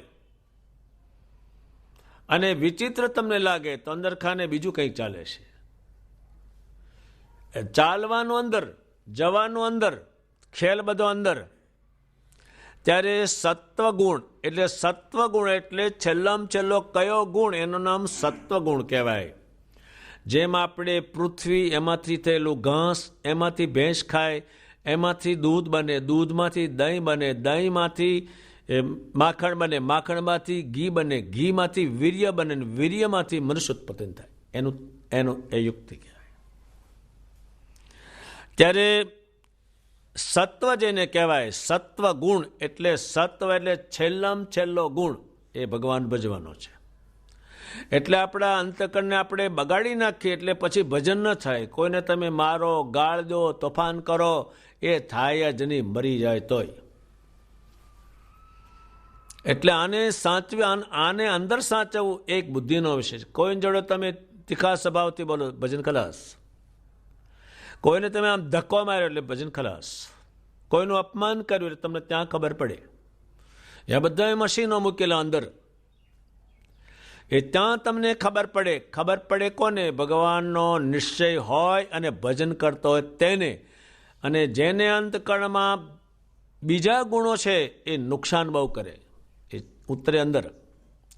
સત્વગુણ એટલે છેલ્લામાં છેલ્લો સત્વગુણ એટલે ભગવાનનું ભજન કરવું અને ભગવાનની મૂર્તિને ધારવી. એ તો શ્રેષ્ઠમાં શ્રેષ્ઠ બુદ્ધિશાળીઓનું કામ છે. એ સત્વગુણ કહેવાય. એટલે આપણા સંતોને લોકો મારે તો એ કાંઈ ન કરે. કેમ? ઉપર પેશાબ નાખે, જાડો નાખે, ગાળો દે, એના અંતકરણને સહેજ બગાડતા નથી. પહેલાનું બગડેલું છે, બગડેલો છે એની કિંમત નથી છાંટોય. અને જેનું અંતકરણ શ્રેષ્ઠ છે એ ક્યાંય કથા નહીં. એના અંતકરણમાં ભગવાનનું ભજન થાય એવા તેના કપડાં રાખે, ખાવાનું તુંબડું પત્તર રાખે, જે રાજભવનમાંથી મૂકીને આવેલા. એ અંતકરણ સારું રાખવા જ એને પ્રયોગ કરેલો, કે એમાં બીજું કંઈ થાય નહીં. જે ભગવાને પરમાંશો કર્યા એ તો બધા સંપત્તિવાળા, એમાંથી માલો તતર સંપત્તિ ના મળે એટલી સંપત્તિ મૂકીને આવેલા. એ અંતકરણ સારું રાખે એટલે એને ગાળ દે, મારે, તુકારા કરે, હેરાન કરે, ખાવા ના આપે, એ શું કરાય એ સહન કરે તો કે એનું જે અંતકરણ છે એવું ને એવું રહેવા દે અને એનાથી ભજન થાય, એનું સ્મરણ થાય. અને જેનું અંતકરણ ભ્રષ્ટ થયેલું છે એ બધી આ ક્રિયા કરે છે. ત્યારે શ્રીજી મહારાજે પણ એ સત્વગુણે ધારણ કર્યો, તેથી કરોડો માણસો સત્વગુણ ધારણ કર્યો. શ્રીજીમાનું અપમાન કર્યું પણ એ શીખવાડે બધાને, કંઈ બોલ્યા નહીં. શ્રીજી મહારાજને અમદાવાદમાં મારી નાખવાના પ્રયોગ કર્યા પણ એને કંઈ ન કીધું, એ શીખવાડે જ બધાને. અંતકરણ બગડશે એટલે પછી સ્મરણ તો નથી જ થવાનું. તમે અત્યારે ગાળ બોલો અને કોઈ આમે આંખ કાઢો પછી ભજન જ થવાનું. તમે મારામારી કરો, મારવાનો વિચાર કરો, ભજન અને પરમેશ્વરનું સ્વરૂપનું દર્શન થવાનું એ બંધ થઈ જવાનું, એ ચાલે બધું અંદર જ. ત્યારે ભગવાન સ્વામિનારાયણે એમની પાસે તો આમ કરે ને ઉપડે પણ એ કાંઈ કરે નહીં કોઈને, એ શીખવાડ્યું એને. ભગવાને સત્વગુણ ધારણ કર્યો. સત્વ એટલે જો એ ભજન કરે ને તો એનું કોનું ભજન કરે? સત્વગુણમાં જાય રહેશે. એ ધ્યાન કરે આંખ મીચીને, એ બધાને પીરસે, કોઈને અપ્રસન્ન તો કરે જ નહીં. ભગવાન સ્વામિનારાયણ માણકી ઉપર બેસીને આમ જતા હતા રસ્તામાં, એમાં એક છોકરો છે, એને હોટીનું ફૂમકું અડી ગયું, સોટેડી. ત્યાંથી પાછા આવ્યા, સાકરને બધું લઈને આવ્યા કે છોકરા તને હોટી વાગે? કે ના મારે, મને નથી આડી. અને તમારી હોટી ક્યાંથી? પણ એને રાજી કર્યા. ત્યારે આત્માને જે અંતકરણ બગાડે એટલે પછી ભજન નહીં થાય. અત્યારે દૂધપાકમાં મીઠું નાખે એટલે હવે એ ખવાશે નહીં. એ હવાત ગયો. જે હવાત છે એ સત્વગુણો છે બધાને. એ સત્વગુણે ભગવાને પણ એટલો ધારણ કર્યો. સવારમાં પોતે કથા સાંભળવા બેસે, શાંત મૂર્તિ બેસે આમ રૂપાળા, એનું અપમાન કરે અને મારવા આવે તો કંઈ એ ન કરે. એ શીખવાડે છે ને તો એ મરી જાય બધા જ, પણ એ ગુણ છોડતા નથી, સત્વગુણ. ત્યારે આપણા સાધુને એટલા માર્યા પણ એનો જે અંતકરણ છે ભજન કરવાનો એ હામાન મારતા નથી. એક સાધુને એટલા બધા એક અસુરે માર્યા, જેનો અંતકરણ ભ્રષ્ટ છે, એણે માર્યા તો એની લાકડી ભાંગી ગઈ. ત્યારે એણે કહ્યું, મહારાજ તમારી લાકડી ભાંગી ગઈ. ત્યારે ભગવાને પોતે કહ્યું સંતોને કે તમને આટલું બધું મારે છે તો તમે થોડુંક તો ડરાવો કે એ ભલો ભલાઈ નહીં તજે. ભૂંડો ભૂંડાઈ તજતો નથી, ભલો ભલાઈ કેવી રીતે છે? અમે કેવી રીતે જીએ? એ સત્વગુણ મારે આજ આખી દુનિયા એને સંભાળે છે, એના શબ્દોને સંભાળે છે, એના ભજનને સંભાળે છે, એમના ત્યાગને યાદ કરે છે. એનું કારણ સત્વગુણ છે, એ ભગવાને શીખવાડેલો છે. સત્વગુણ તો એટલો બધો ભગવાને કેળવાયો બધા પાસે, આમ વીસી ચડે તો ખસેડવાનું નહીં, ત્યાં સુધી એ લઈ ગયા. હાફ શરીર ઉપર ચડે તો ભજન અને મારી મૂર્તિને છોડતા નહીં, ત્યાં સુધી લઈ ગયા. આ બ્રહ્માંડમાં એ કોઈનો વિષય જ આવતો નથી, સામાન્ય તો. મુક્તાનંદ સ્વામીના ઉપર આખો સાપ ચડ્યોના માથે બેઠો તો એ હલ્યા નહીં. હવે આ દુનિયામાં એ સત્વગુણનું પરિણામ છે. ત્યારે આજે એમનું જ્ઞાન આખા બ્રહ્માંડમાં ચાલે. એમના શબ્દોથી ગમે તેવો મલિન માણા હોય તો દેવ થઈ જાય, એને શબ્દો એટલા લખ્યા છે એણે. ત્યારે સત્વગુણ છે એ શ્રેષ્ઠમાં શ્રેષ્ઠ ગુણ છે, સત્વગુણ. શ્રીજી મહારાજે સાધુને કહ્યું, તમે કોઈનું ભૂંડું ચિંતવતા નહીં તો એ ભૂંડું થઈ જ જશે. તમે સત્વગુણમાં રહેજો, એનું થશે તમને હક નહીં. પણ તમે ભૂંડું નકામું ચિંત્યું, એના કરતાં મારું રૂપ ચિંત્યું હોત તો. એટલો બધો સત્વગુણ ભગવાને નાખ્યો સત્સંગમાં, અને પોતે સત્વગુણમાં અખંડ રહેતા. હાથમાં માળા, અત્યારે ઘણી ભગવાનની મૂર્તિઓ થયેલી તે વખત, એમના વખતમાં એ માળા હાથમાં આપે છે, પોતે રાખે છે અને પોતે ફેરવે છે. એમને ભગવાને મૂર્તિ કરી છે, પોતે હાથમાં માળા રાખે છે. એમના પિતા ધર્મદેવ પણ હાથમાં માળા છે, ભક્તિ માતાના હાથમાં માળા છે. એ સત્વગુણમાં છે બધા. આજ આખું બ્રહ્માંડ એને યાદ કરે, એનું કારણ સત્વગુણ. એ સામાન્ય માણસમાં તો હોય જ નહીં. શ્રેષ્ઠમાં શ્રેષ્ઠ માણસ જ્યારે હોય ત્યારે એમાં સત્વગુણ વર્તતો હોય. એ સત્વ એટલે છેલ્લામાં છેલ્લો ગુણ. મેં તમને સમજાવ્યું સત્વનું કે આમાંથી આ આમાંથી આ આમાંથી આમાંથી આ, એનું સત્વ એટલે છે લમચેલું, પછી નહીં કાંઈ. એને સત્વ કહે છે. એટલે સત્વ ગુણ એટલે સારામાં સારા જે ગુણ એ ભગવાનના જોગથી જ આવે, બીજા કશાય જોગથી થઈ શકે નહીં. ત્યારે એ ભગવાન મૂર્તિમાના બ્રહ્માંડમાં ઉપર આવે ત્યારે એ સત્વગુણને જોઈ શકે. હવે સજી મહારાજ જ્યાં હોય ત્યાં અસંખ્ય ઠેકાણે અપમાન કર્યું એનું. ભિક્ષા ભગવાને પોતે માગી, એ સત્વગુણમાં છે. એનું પરમે આમ ચપટી વજાડીને ગમે તે ઊભું કરી શકે છે, લાખો વખત કર્યું છે. એને તો માણસો ઊભા કર્યા, પણ એ રે સત્વગુણમાં. ગમે તે પાણીમાં પડ્યા, સમુદ્રોમાં પડ્યા, તો પણ એ સત્વગુણમાં હતા. સ્વામિનારાયણ સ્વામિનારાયણ સ્વામિનારાયણ સ્વામિનારાયણ. એક છોકરો સત્વગુણમાં રહેતો, કાયમ એનો બાપ તમોગુણમાં રહેતો. છોકરાને મારે, હેરાન કરે, સ્વામિનારાયણનું નામ છોડી દે, એનો સ્વામિનારાયણને પૂજવાના છોડી દે. છોકરો એકનો બે ન થયો. પછી એનો બાપ તમોગુણમાં આવીને છોકરાને ખેતરમાં લઈ ગયો. પછી એને બળદને ગળે બાંધવાનું જોતર હતું, એ છોકરાને ગળે બાંધી અને ગાડું ઉડાડ્યું ને આમ ફાંસો માર્યો. શ્રીજી મહારાજ પ્રગટ થઈ, પણ એ સત્વગુણમાં છે. તો એ થઈ શકે નહીં, કોઈ નથી. એ સત્વગુણમાં તો સ્વામિનારાયણ સ્વામિનારાયણ આકારને જોતો તો તે ભગવાને એને છોડી નાખ્યો અને ભગવાનનો ઉત્તમ ભગત થયો. એની કથાઓ લખાણી. પણ સત્વગુણ છે એ શ્રેષ્ઠમાં શ્રેષ્ઠ. તમને ગમે તે ઉપાધિ આવે, ગમે તેટલું અપમાન કરે, પણ જો સત્વગુણમાં રહે તો એ શ્રેષ્ઠ બને છે.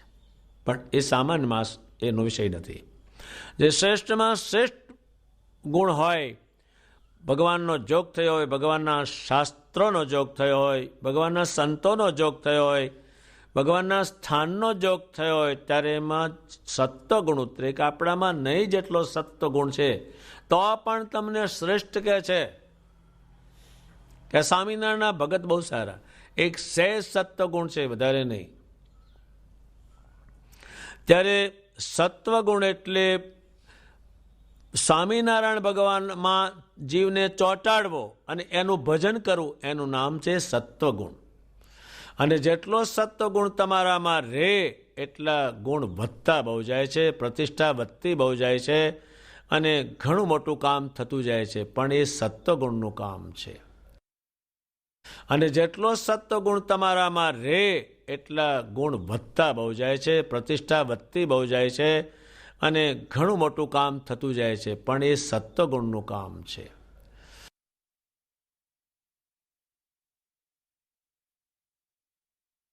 ત્યારે ભગવાન સ્વામિનારાયણ કહે છે, જ્યારે આ અંતઃકરણ સત્વગુણમાં હોય, એટલે સારા ગુણોમાં જ્યારે અંદર હોય, ત્યારે તમારાથી મારી મૂર્તિનો સંબંધ થશે અને ભજનનો સંબંધ થશે. એ સત્વગુણની યુક્તિ શીખવાડે છે.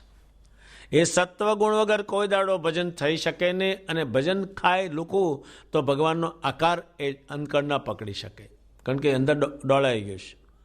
ડોળાઈને ખલાસ થઈ ગયું હાવ, એટલે થઈ શકે નહીં. ત્યારે પછી ભગવાન કહે છે, જ્યારે સત્વગુણ હોય નિર્મળ, નિર્મળ એટલે કોઈ બીજો વિચાર નહીં, નિર્મળ કહેવાય છે. મળ અને નિર્મળ એ અંતઃકરણ જ્યારે નિર્મળ હોય ત્યારે ભગવાન સ્વામિનારાયણની મૂર્તિ અને એનું ભજન એ બે થઈ શકે છે. એટલા જ માટે કહ્યું કે સવારમાં વહેલું ઉઠી અને તમારે સત્વગુણ હોય, આમ વાતાવરણમાં સત્વગુણ હોય, તમારામાં થોડો સત્વગુણ હોય, ત્યારે તમે ભજન કરજો. અને સૂર્ય ઉગ્યા પછીથી એ આખું કારખાનું ચાલુ થઈ જશે, પછી એ મેળ નહીં બેસે. એ સત્વગુણમાં જ બને. ત્યારે ભગવાને તે એટલો બધો સત્વગુણ ઉતાર્યો. હાલતા, ચાલતા, ખાતા, પીતા, નાતા, ધોતા, કોઈ પણ ક્રિયામાં સત્વગુણ ઉતાર્યો એમણે.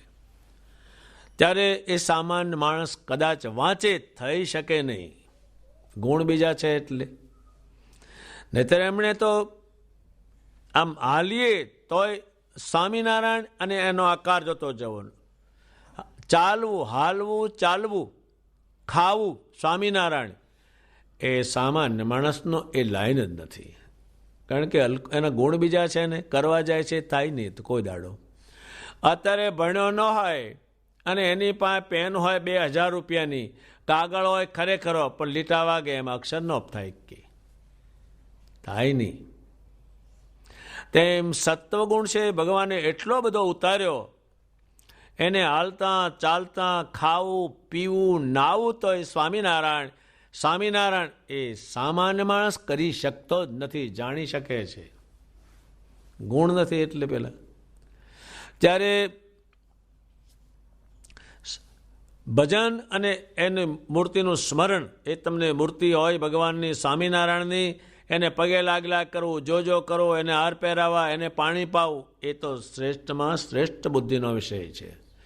આપણા નંદ સંતોને તે વખતના હરિભક્તો દિવસમાં 5 વખત તો એ સત્વગુણમાં આવે અને શરીરમાંની માનસી પૂજા કરે, મનથી, જ્યાં ભગવાનને જોયેલા હોય, જ્યાં ભગવાનને મૂર્તિ પધરાવી હોય એને નવડાવે મનથી, એને પાણી પાય, પોઢાડે, સુવડાવે, ત્યાં પ્રદક્ષિણા કરે, એ મનથી કરતા એ સત્વગુણનું પ્રમાણ છે.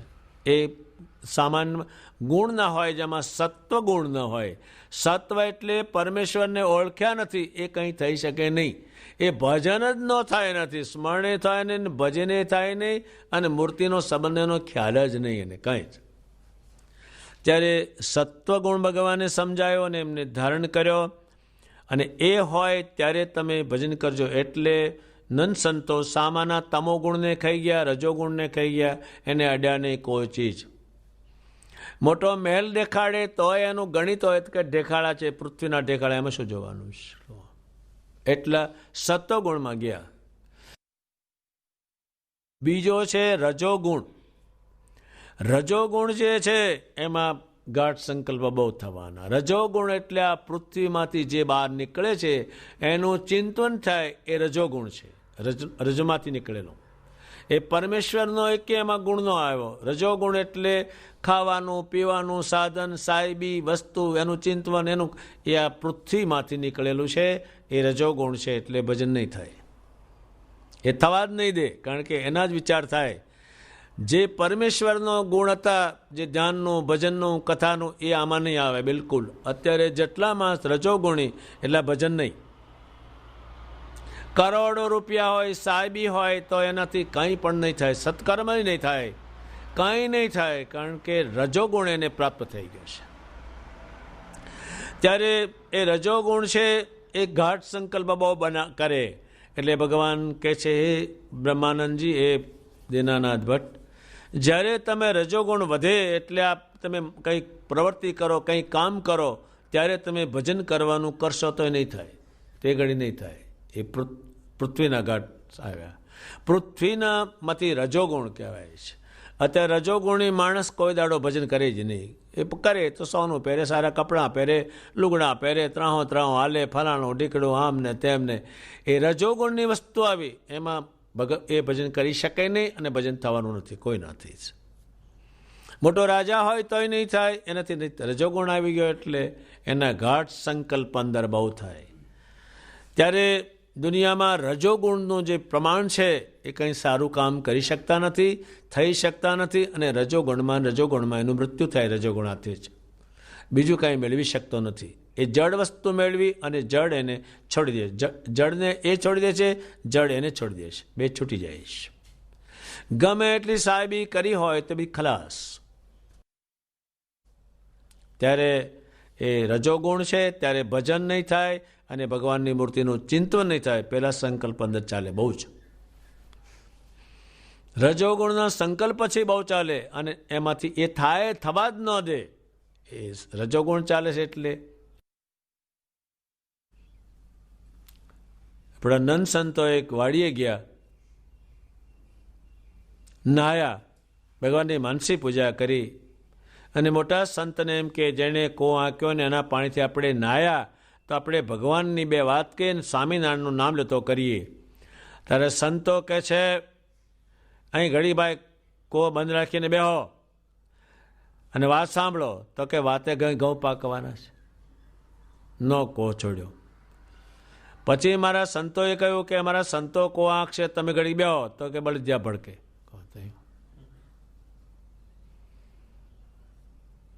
ન સાંભળી.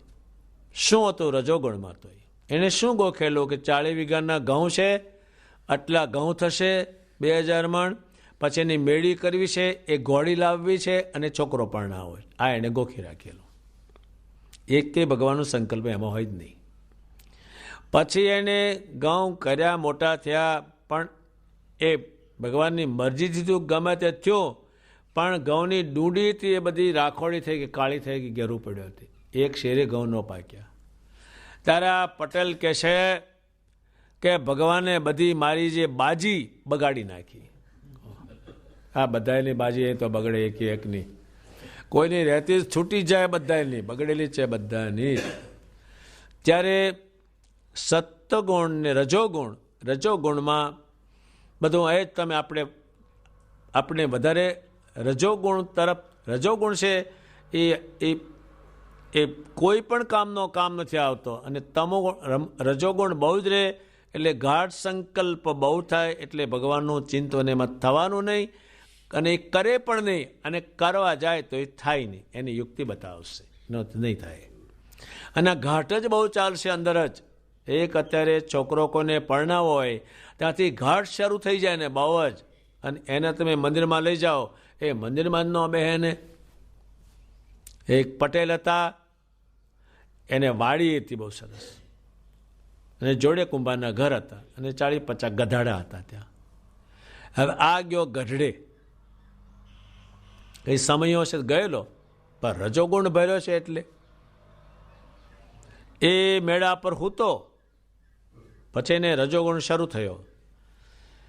જો એના રજો અંદર ચાલે જ છે, તો રજોગુણ શરૂ થયો એટલે એને ત્યાં સ્વપ્નાવસ્થામાં વાડી દેખાણી, એ રચકો દેખાણો, અને ત્યાંથી પાડોશમાં જે ગધેડા હતા 40-50 જે છૂટી ગયા, એ એના રચકો ખાય છે, એ ત્યાં જોવે છે.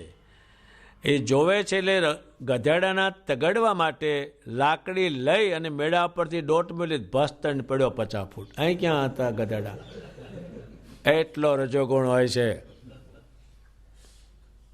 પછી બધાએ પૂછ્યું કે આ તું તને છું ને પડ્યો શું મારા અહીંયા રચકો ને મને ગધેડા દેખાય, પણ આ રચકો ને ગધેડા અહીં હતા જ ક્યાં? પણ એટલો રજોગુણનો ભેર ચડી જાય છે, પણ નીકળતું કાંઈ નથી. એટલે રજોગુણ છે એ મોટા જ્યારે માણસ હોય, લગ્ન હોય, ત્યારે તમે ખબર પડે કે આ રજોગુણ કોને કહેવાય. ત્રાહ હાલે, લુગડા કડકડતા પહેરે, મૂછે ને વળ ચડાવે, એ રજોગુણનું દર્શન ત્યાં થઈ જાય એવા પ્રસંગમાં. કોટ પહેરે 10,000 લાંબા, અને છોકરો પરણાવે, છોકરી પરણાવે, તો રજોગુણ એટલો બધો કર્યો હોય, અને આમ ઢગલાબંધી કર્યો હોય, પછી કાંઈ ને મરે ત્યારે મોઢું પોળું, અને આમ હોવડાવે લાકડા જોડે, તે જોવાય કોઈને ગમે નહીં. રજોગુણ પહેરો, હોનું બોનું પહેરો, ખરે પરણો ત્યાં લાકડા જોડે, પણ એ રજોગુણ કંઈ કામ આપતું નથી લાંબુ બીજું કાંઈ જ. ભજન તો થવા જ ન દે, એ ભજન થવા જ ન દે, અને સ્વામિનારાયણનો નિશ્ચય ને એ આકારનું ચિંતન થવા જ ન દે. એનું નામ છે રજોગુણ. બહુ માથાકૂટવાળો, અને એ જ બતાવે બધાએ, રજોગુણ જ બતાવે. તમારે કેટલી ભેંસો? મારે 20 ભેંસો. બહુ જબરા. હા. જમીન કેટલી? 3 વીઘા. તા બહુ મોટા ખેડૂત. હવે ખાવાનું નક્કી કર્યું એટલું જ, એ સારું છે, પોળું થતું નથી કશાયથી, નહીં તો 2 મણ ઓરે. એટલો રજોગુણ. એક માણા હતા, તે કંઈ પાક્યું સારું, એટલે વીંટીઓ કરાવી એને 10-15 હોનાની, તે અહીં બધી પહેરે હાથે બધી. તે હવે એને તો બીજા બધા જ કોણ જોવે, એની સો એટલે ફેરવા કરે, પણ જેને હોય તેને બતાવે. તમારે કઈ બાજુ જવું છે? વીંટીઓ બતાવે. આમ જવું છે? આ બાજુ? હવે આ પહેરી આ બાજુ, આમ જવું છે, આમ જવું છે, આ બાજુ જાઓ, પણ બતાવે વીંટીઓ. ત્યારે રજોગુણ નરો બતાડે, પણ એમાં છે નહીં કાંઈ. 1% એ કિંમત નથી, અને કશું છે નહીં એમાં. અને રજોગુણને ધારણ કરી, અને રજોગુણ એને પછી લઈ લે અને મરી જાય ને જાઓ. હવે પછી કે મારા ઘરમાં રહેવું છે, બોલે કોકનામાં, પણ હવે રહેવા દે. મરચાના ધુવાડા કરે, નીકળ બહાર, અહીં શું સોલાવા આવ્યો? બધું સોલાવ્યું છે જેને અહીં, એ શાનો બહાર નીકળે? એ રજોગુણનું પરિણામ છે. એ રજોગુણ બહુ જ લોકો ધારણ કરે. આ પહેલાં આપણે લુગડાને કંઈ કડકડતું ને ઇસ્ત્રી કરવાનું હતું નહીં, કડકડતું. હવે આવ્યું છે, કોઈ દંડવત કરતા બંધ થઈ ગયા. આટલામાં જ લ્યો. હવે વધારે આવતા શું કરે? દંડવત નહીં, લુગડું બગડે ને. પછી આમ અમે ઊભા ને ઊભા. હવે જોડા એવા આવ્યા છે, અહીં આવે ખરા કેટલાક, પણ મહિનો આવે, કારણ કે જોડા લાવ્યો છે 2000ના, એટલે તે વાદરી બાંધે છોડવે તો કે બે બધું જોઈ લીધું. બધું જોઈ લીધું છે ને, એટલો રજો ગુણ, પણ એમાં કાંઈ છે નહીં, કાંઈ હાટક્યાને શણગારે. એ રજોગુણ છે, એમાં કોઈ દાડો એ રજોગુણવાળાને ન થાય ભજન કે ન થાય ભગવાનની મૂર્તિનું ચિંતન, એને ચાલે છે જ બીજું અંદર. એક એ છે, બીજું છે તમો ગુણ. હવે તમો ગુણ જે જ્યારે આવે ત્યારે કશું કાંઈ નહીં. તમે અત્યારે બાજો ત્યારે કોઈ વિચાર નહીં, તમને મારવાનું થાય, કશો વિચાર નહીં, પાડી દો. શું થશે એટલું ન વિચારે. શું થઈ ગયું? આવ એ બંધ થઈ ગયું, તમ વ્યાપી ગયું. કે આ હું આને મારીશ અને મારી નાખી તો શી દશા મારી આવશે, એ વિચારવા ન પડે ને વખત નહીં. પછી લમણા ગણે, મેં સાહેબ મારી ભૂલ થઈ ગઈ, મને આમ ખબર થશે, આમ થશે, મને ખબર નહીં, મરાઈ ગયું, હવે છોડો. છોડશે હવે. એ તમો ગુણ આવી ગયો એટલે વિચારવાનું ન રહે કાંઈ. બે ભાઈ ભેગા હોય ને તમો ગુણ આવે તો તું મને ઓળખાશ, તું મને ઓળખાશ, એટલે એક પેટમાંથી બહાર નીકળ્યા છો. ઓળખવાની વાત ક્યાં તરી, પણ વિચારવાનું રહ્યું જ નહીં, અને તમો ગુણ કહેવાય છે. આજે બધા મારામારી કરી બેસે છે, તોફાન કરી બેસે છે એકદમ. એ તમ વ્યાપી ગયું, તમ વ્યાપી ગયું એટલે એને વિચારવાનું શક્તિ નથી રહેતી. એ એકદમ ખલાસ, કોઈ ઝડપ દઈને કૂવે પડે, ઝડપ દઈને મરે. એ તમો ગુણનું પ્રમાણ વધી ગયું બહુ જ. એ તમો ગુણ છે એમાં. એટલે સત્વગુણ, રજોગુણ અને તમોગુણ એ 3 ગુણો છે. ત્યારે ભગવાન સ્વામિનારાયણ કે છે સત્વગુણ આવશે તમારામાં. એ સત્વગુણ એટલે છેલ્લામાં છેલ્લું ભગવાનના સ્વરૂપમાં જોડાવું અને ભગવાનનું ભજન કરવું, એ છેલ્લામાં છેલ્લો સત્વગુણ છે. એ સત્વગુણ જેનામાં પ્રાપ્ત થયો ભગવાનના યોગથી આ બ્રહ્માંડે, ત્યાં સુધી એને યાદ કરે છે. ત્યારે રજોગુણ એ રાજા મહારાજા થયા, બીજા થયા, લોક થયા, બધું થયું. કોઈને ઓછો રજોગુણ, ઓછા પ્રમાણમાં, પણ એ પછી ખલાસ થઈ જાય, કંઈ છે નહીં કાંઈ. અને તમોગુણમાં, તમોગુણ જે છે, મારામારી કરી, મારી નાખ્યા, મર્યા.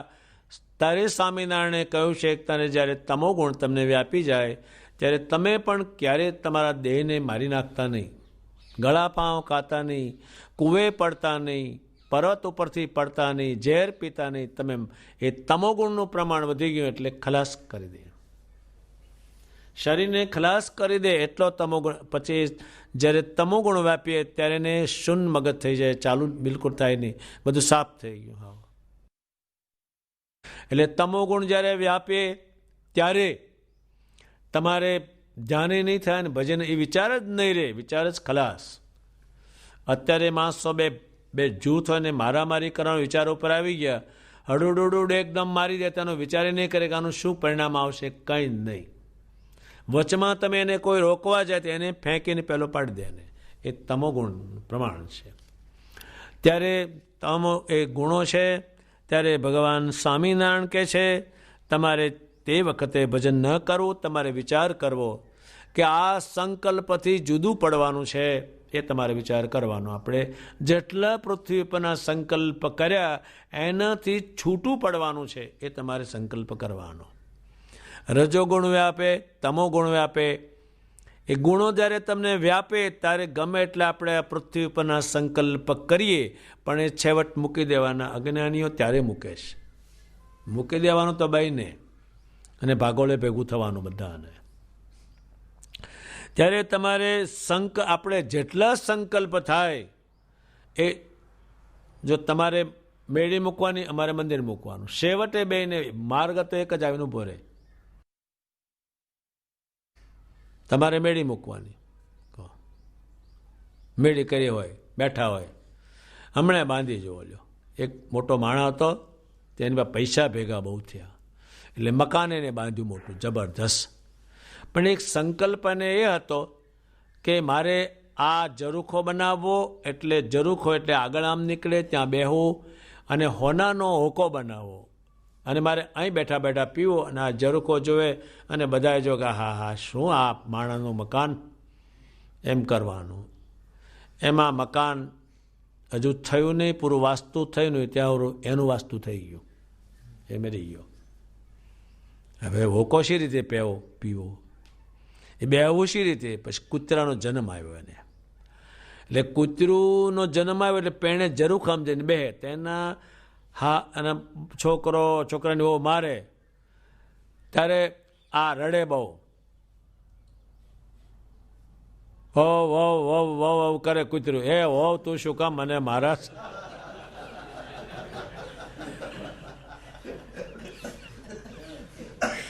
વહુને ખબર નહીં કે કોણ થયા છે, આઈ જ જાય અને એક લાકડી ઠોકે, વવ વવ વવ, એ વવ વવ, હવે ક્યાં છે વવ?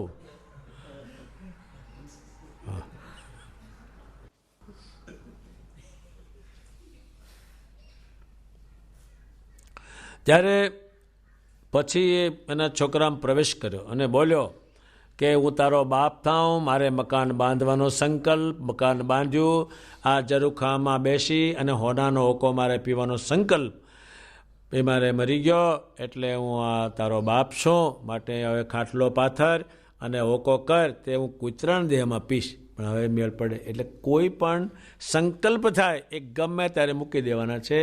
હે સંતો, હે બ્રહ્માનંદજી, હે દેનાનાથ ભટ્ટ, તમે આ સંકલ્પ થાય, એ સંકલ્પ જે સંકલ્પ તમને થાય એનાથી હું જુદો પડવાનો છું, જુદો જ છું. એક સંકલ્પ માણસનો ભેગો ફળીભૂત થતો નથી ને આવતો પણ નથી. એટલે આ જેટલા સંકલ્પ થાય અને જે કંઈ કર્યું એને મૂકવાનું છે ગમે ત્યારે. સમજી મૂકો તો સારો ગણો, નહીતર મુકાવશે જમજી. તમે જેટલા સંકલ્પ કર્યા એ બધા તમે મૂકો સારા, નહીતર આ જમ મુકાવી દેશે. સંકલ્પ કરીને સંકલ્પની ક્રિયા કરીને બધાને મૂકવાનું એક એકને. ત્યારે એ તમારે કરવાનું. અને અંતર્યામી હું પુરુષોત્તમ નારાયણ તમારા શરીરમાં રહું જ છું એમ કે. રજોગુણ આવે, તમે કંઈ કરો તો પણ તમારા અંતરમાં તો હું રહું જ છું, મને ખબર છે કે આ બધા મારા જ છે, એટલે હું તમારા અંતકરણમાં પુરુષોત્તમ નારાયણ જે હું સ્વામિનારાયણ તે હું તમારા અંતરમાં રહું જ છું, એ તમારે દ્રઢ કરવાનું. સદાય કાળ બિરાજમાન છું, તેથી તમને આ વિચાર થાય, ને તો આ વિચાર તમને ક્યાંથી થાય? હું તમારામાં રહ્યો છું, એટલે તમને ભજનનું, સ્મરણનું, ચિંતનનું, શુભ કામ કરવાનું એને કારણે થાય છે, એ ભગવાન સ્વામિનારાયણ કહે છે. એટલે જેટલા કંઈ સારા માણસો બન્યા, સારા થયા, ભગવાનના નિશ્ચય વડે, અને ભગવાન એની અંદર રહે છે એને કારણે બને. પેલું તો ભજન થાય ને આવે જાય, પણ પેલી વસ્તુ તો એમનો જ છે, એ જતી નથી. ત્યારે ભગવાન સ્વામિનારાયણ એ ભગવાનની મૂર્તિનું ચિંતન કરવું એ તો સામાન્ય કોઈ કામ જ. ચિંતન કોને કહેવાય? ચિત્તમાં લાવવાની ચીજ, જ્યાં ચોંટાડ્યું છે એ બધી ઉખેડીને આમાં ચોંટાડ્યું, અને એ ચોંટાડો એટલે તમારી સામે આવે. આ મૂર્તિમાન અખંડ રહે, એ ચિત્તવૃત્તિ ચોંટાડવાનો વિષય છે. ત્યારે ભગવાન સ્વામિનારાયણ કહે છે તમારે સંકલ્પને જોઈને અંતકરણમાં મૂંઝાવું નહીં. આ અંતકરણ કેવું છે, એની અંદર કેવું છે આ બધું જ? તો કે તો નાના છોકરા જેવું છે, એટલે હખણું ન રહે, કંઈનું કંઈ અંદર ચાલ્યા જ કરે, અંદર ચાલતું જ હોય. એ નાના છોકરા જેવું છે, હખણું બેહે જ નહીં. પછી એ ભગવાન વિજ્ઞાનથી સમજાવે, છોકરું અખણું બેહે જ નહીં, ઘડી ગામ ને બેહે ને રડે ને કૂદે, હાખણું બેહે જ નહીં. એમ અંતકરણ છે એ હખણું શાંત પડે જ નહીં, એ કંઈનું કંઈ ચાલતું રહેશે. વળી એ પોતે કહે છે વાંદરું એટલે માકડું એટલે હકણું બેહે જ નહીં. મેં અહીંયા વાંદરા બહુ માકડું કંઈ લાવ્યા હતા, એક સેકન્ડે હકણું નહીં લોકો, આમથી આમ ને આમથી આમ ને હકણું જ નહીં. એમ અંતકર્ણ છે એ હકણું જ નહીં માકડાની પેટ, એમને કંઈ ને કંઈ કંઈ ને કંઈ કંઈ ને કંઈ કર્યા જ કરે. પછી કૂતરું એ પણ હકણું બેહે નહીં, આમ પૂછડું પછાડે, આમથી આમ જાય આમથી આમ જાય, હકણું બેહે નહીં. એ ભગવાને જોયેલા આ બધું જ કૂતરું છે. અને બાળકનો રમાડનાર જે છે એ પણ હકણું, બાળકને છોકરાને રમાડે, લે લે હા કર આપું, આમ જો મારે સમજો આમ કર, એ આમ નમ લે લે આ ગોળી લે, આ ઘૂઘરો લે, આમ આમ કર, લે લે પાછી ખાંડનું પાણી ચોટાડે આંગળીએ, એ પાછા મોઢામાં કર, લે લે ચાટ. હકણું ને એમ આની અંદર હકણું ન રહે એ છે, એ તમે ધ્યાન રાખજો. અને તમારો જે આત્મા છે એ બધાથી જુદો પાડજો, એને કારણે આ થાય વધારે પડતું, બહુ જોઈન્ટ કરે, બીજું કશું નહીં. આમાંથી છૂટું પડવાનું છે, એ આત્માને છૂટો તમે પાડતા રહેજો. અને ભગવાનનું ભજન આને છૂટો પાડતો રહેવાનો, છૂટો કે આપણે આ મૂકીને જવાનું છે, મૂકીને જવાનું છે, બધું મૂકીને જવાનું છે, એમાંથી છૂટો પાડવાની જે ક્રિયા છે, જેમ અત્યારે દુનિયામાં ડાંગર હતી, હવે ખાંડે, હવે કોઈ વાતે છૂટી ન પડે, બસ એ ડાંગર ખાંડે બપોરથી ચોટે, હવાર ચોટે તારે. પણ કોઈ મશીન લાવ્યું ત્યાં ફોતરા જુદા, કણકી જુદી અને ચોખ્ખો આખો જુદો, જો છૂટું પાડ્યું, એના હલરો લાવ્યા. આંબલીનો કચુકો છે, કોઈ વાતે છૂટો ન પડે, પણ તમે એને શેકો એટલે ફોતરું છૂટું. એમ સ્વામિનારાયણ ભગવાનની વાત છે, એ આપણને છૂટા પાડવાની છે. અને આપણે આ જગત કેવું છે, તમે આજે મેં નવા હાગા કર્યા, એટલે નવા મૂકવાના કોઈ વાત કરો છો કે ના, બધી જે હોય તે અમારા હાગા જો ચોડવાનું કર્યું એણે. અને અહીં સ્વામિનારાયણ શું કે જે થવાનું છે એ સમજાવે, છૂટું પડવાનું, એ છૂટું પડવાનું. એ શ્રેષ્ઠમાં શ્રેષ્ઠ જે વસ્તુ થવાની છે એ તમને વહેલી સમજાવે. જેમાં વરસાદ કંઈ પડવાનો હોય આગળ, કે પવન ફૂંકાવાનો હોય, તો એનો માણસ હોય જાણકાર આગળ ખબર આપે 6 કલાક પહેલાં કે પવન ફૂંકાય છે, સાવધાન થઈ જાઓ, અને પાણી આવે છે, એક વાંજળ મકાન ખાલી કરો, સૂચના. હવે કહે છે જે થવું છે થશે, જે થવું છે થશે, તો પાણી ભેગા, શું થવાનું બીજું, એમ અડધા કહે છે. ત્યારે છૂટું પડવાનું જે છે એ ભગવાન સ્વામિનારાયણ શીખવાડ્યું છે. આમ છૂટું પડાય, આ દેહમાંથી છૂટું કેમ પડવું, વ્યવહારમાંથી, હગામાંથી, કુટુંબમાંથી કેમ છૂટું પડવું, તે ભગવાન સ્વામિનારાયણે શીખવાડ્યું છે. એથી લોકો એમાં છૂટા પડતા રહે છે. અને ભગવાન સ્વયં પોતે એ છૂટા પડવાની એક ક્રિયા પોતે કરી બતાવેલી છે. બહુ જ એ છૂટા પડ્યા છે, એને કારણે લાખો લોક છૂટા પડતા રહે છે. નહીંતર આ મારું ને મારું મારું પછી મૂકી લ્યો, આમ ધોળે દાડે જાય છે લોકો. એ કોકે લખ્યું છે કે 100 મરદા બાળે તો સ્વર્ગે જાય. એ શું આ લે આ કર્યું તું ને, જો આ હેડો કે ના હેડો, એના કરતાં ભજન કરીને એટલે સ્વર્ગે જાય. પણ આ ભજન કરે તારે છે ને સ્વર્ગે જાય કે નરકે જાય. ત્યારે એ ભગવાને છૂટા પડવાનું કહ્યું છે. અને બ્રહ્માનંદ સ્વામી અને દેનાનાથ ભટ્ટનો પ્રશ્ન છે. એ પ્રશ્ન પૂછતા જ આ બ્રહ્માંડને કોઈ આવડે નહીં, કારણ કે છે જ નહીં, ખબર શા નહીં પડે. એ પૂછતા જ ન આવડે, અને એનાથી થાય શું? આ તો બંને ભગવાન સ્વામિનારાયણના રાજી કરેલા છે, બંને એ પૂછે છે. ભગવાને પૂરી સમજણ આપી છે. બ્રહ્માનંદ સ્વામી આ વિષયમાં બહુ જ સમજણ આપી છે. પછી તો એણે બહુ જ સમજણ આપી છે, એટલી બધી આપી છે કે એને શબ્દોનો જ પાર નહીં. પણ ભગવાનના એકને સમજાવશે એ લાખોને સમજાવશે. આ પ્રમાણે ગઢડા પ્રથમ પ્રકરણનું 32મું વચનામૃત પૂરું થયું. સહજાનંદ સ્વામી મહારાજની જય.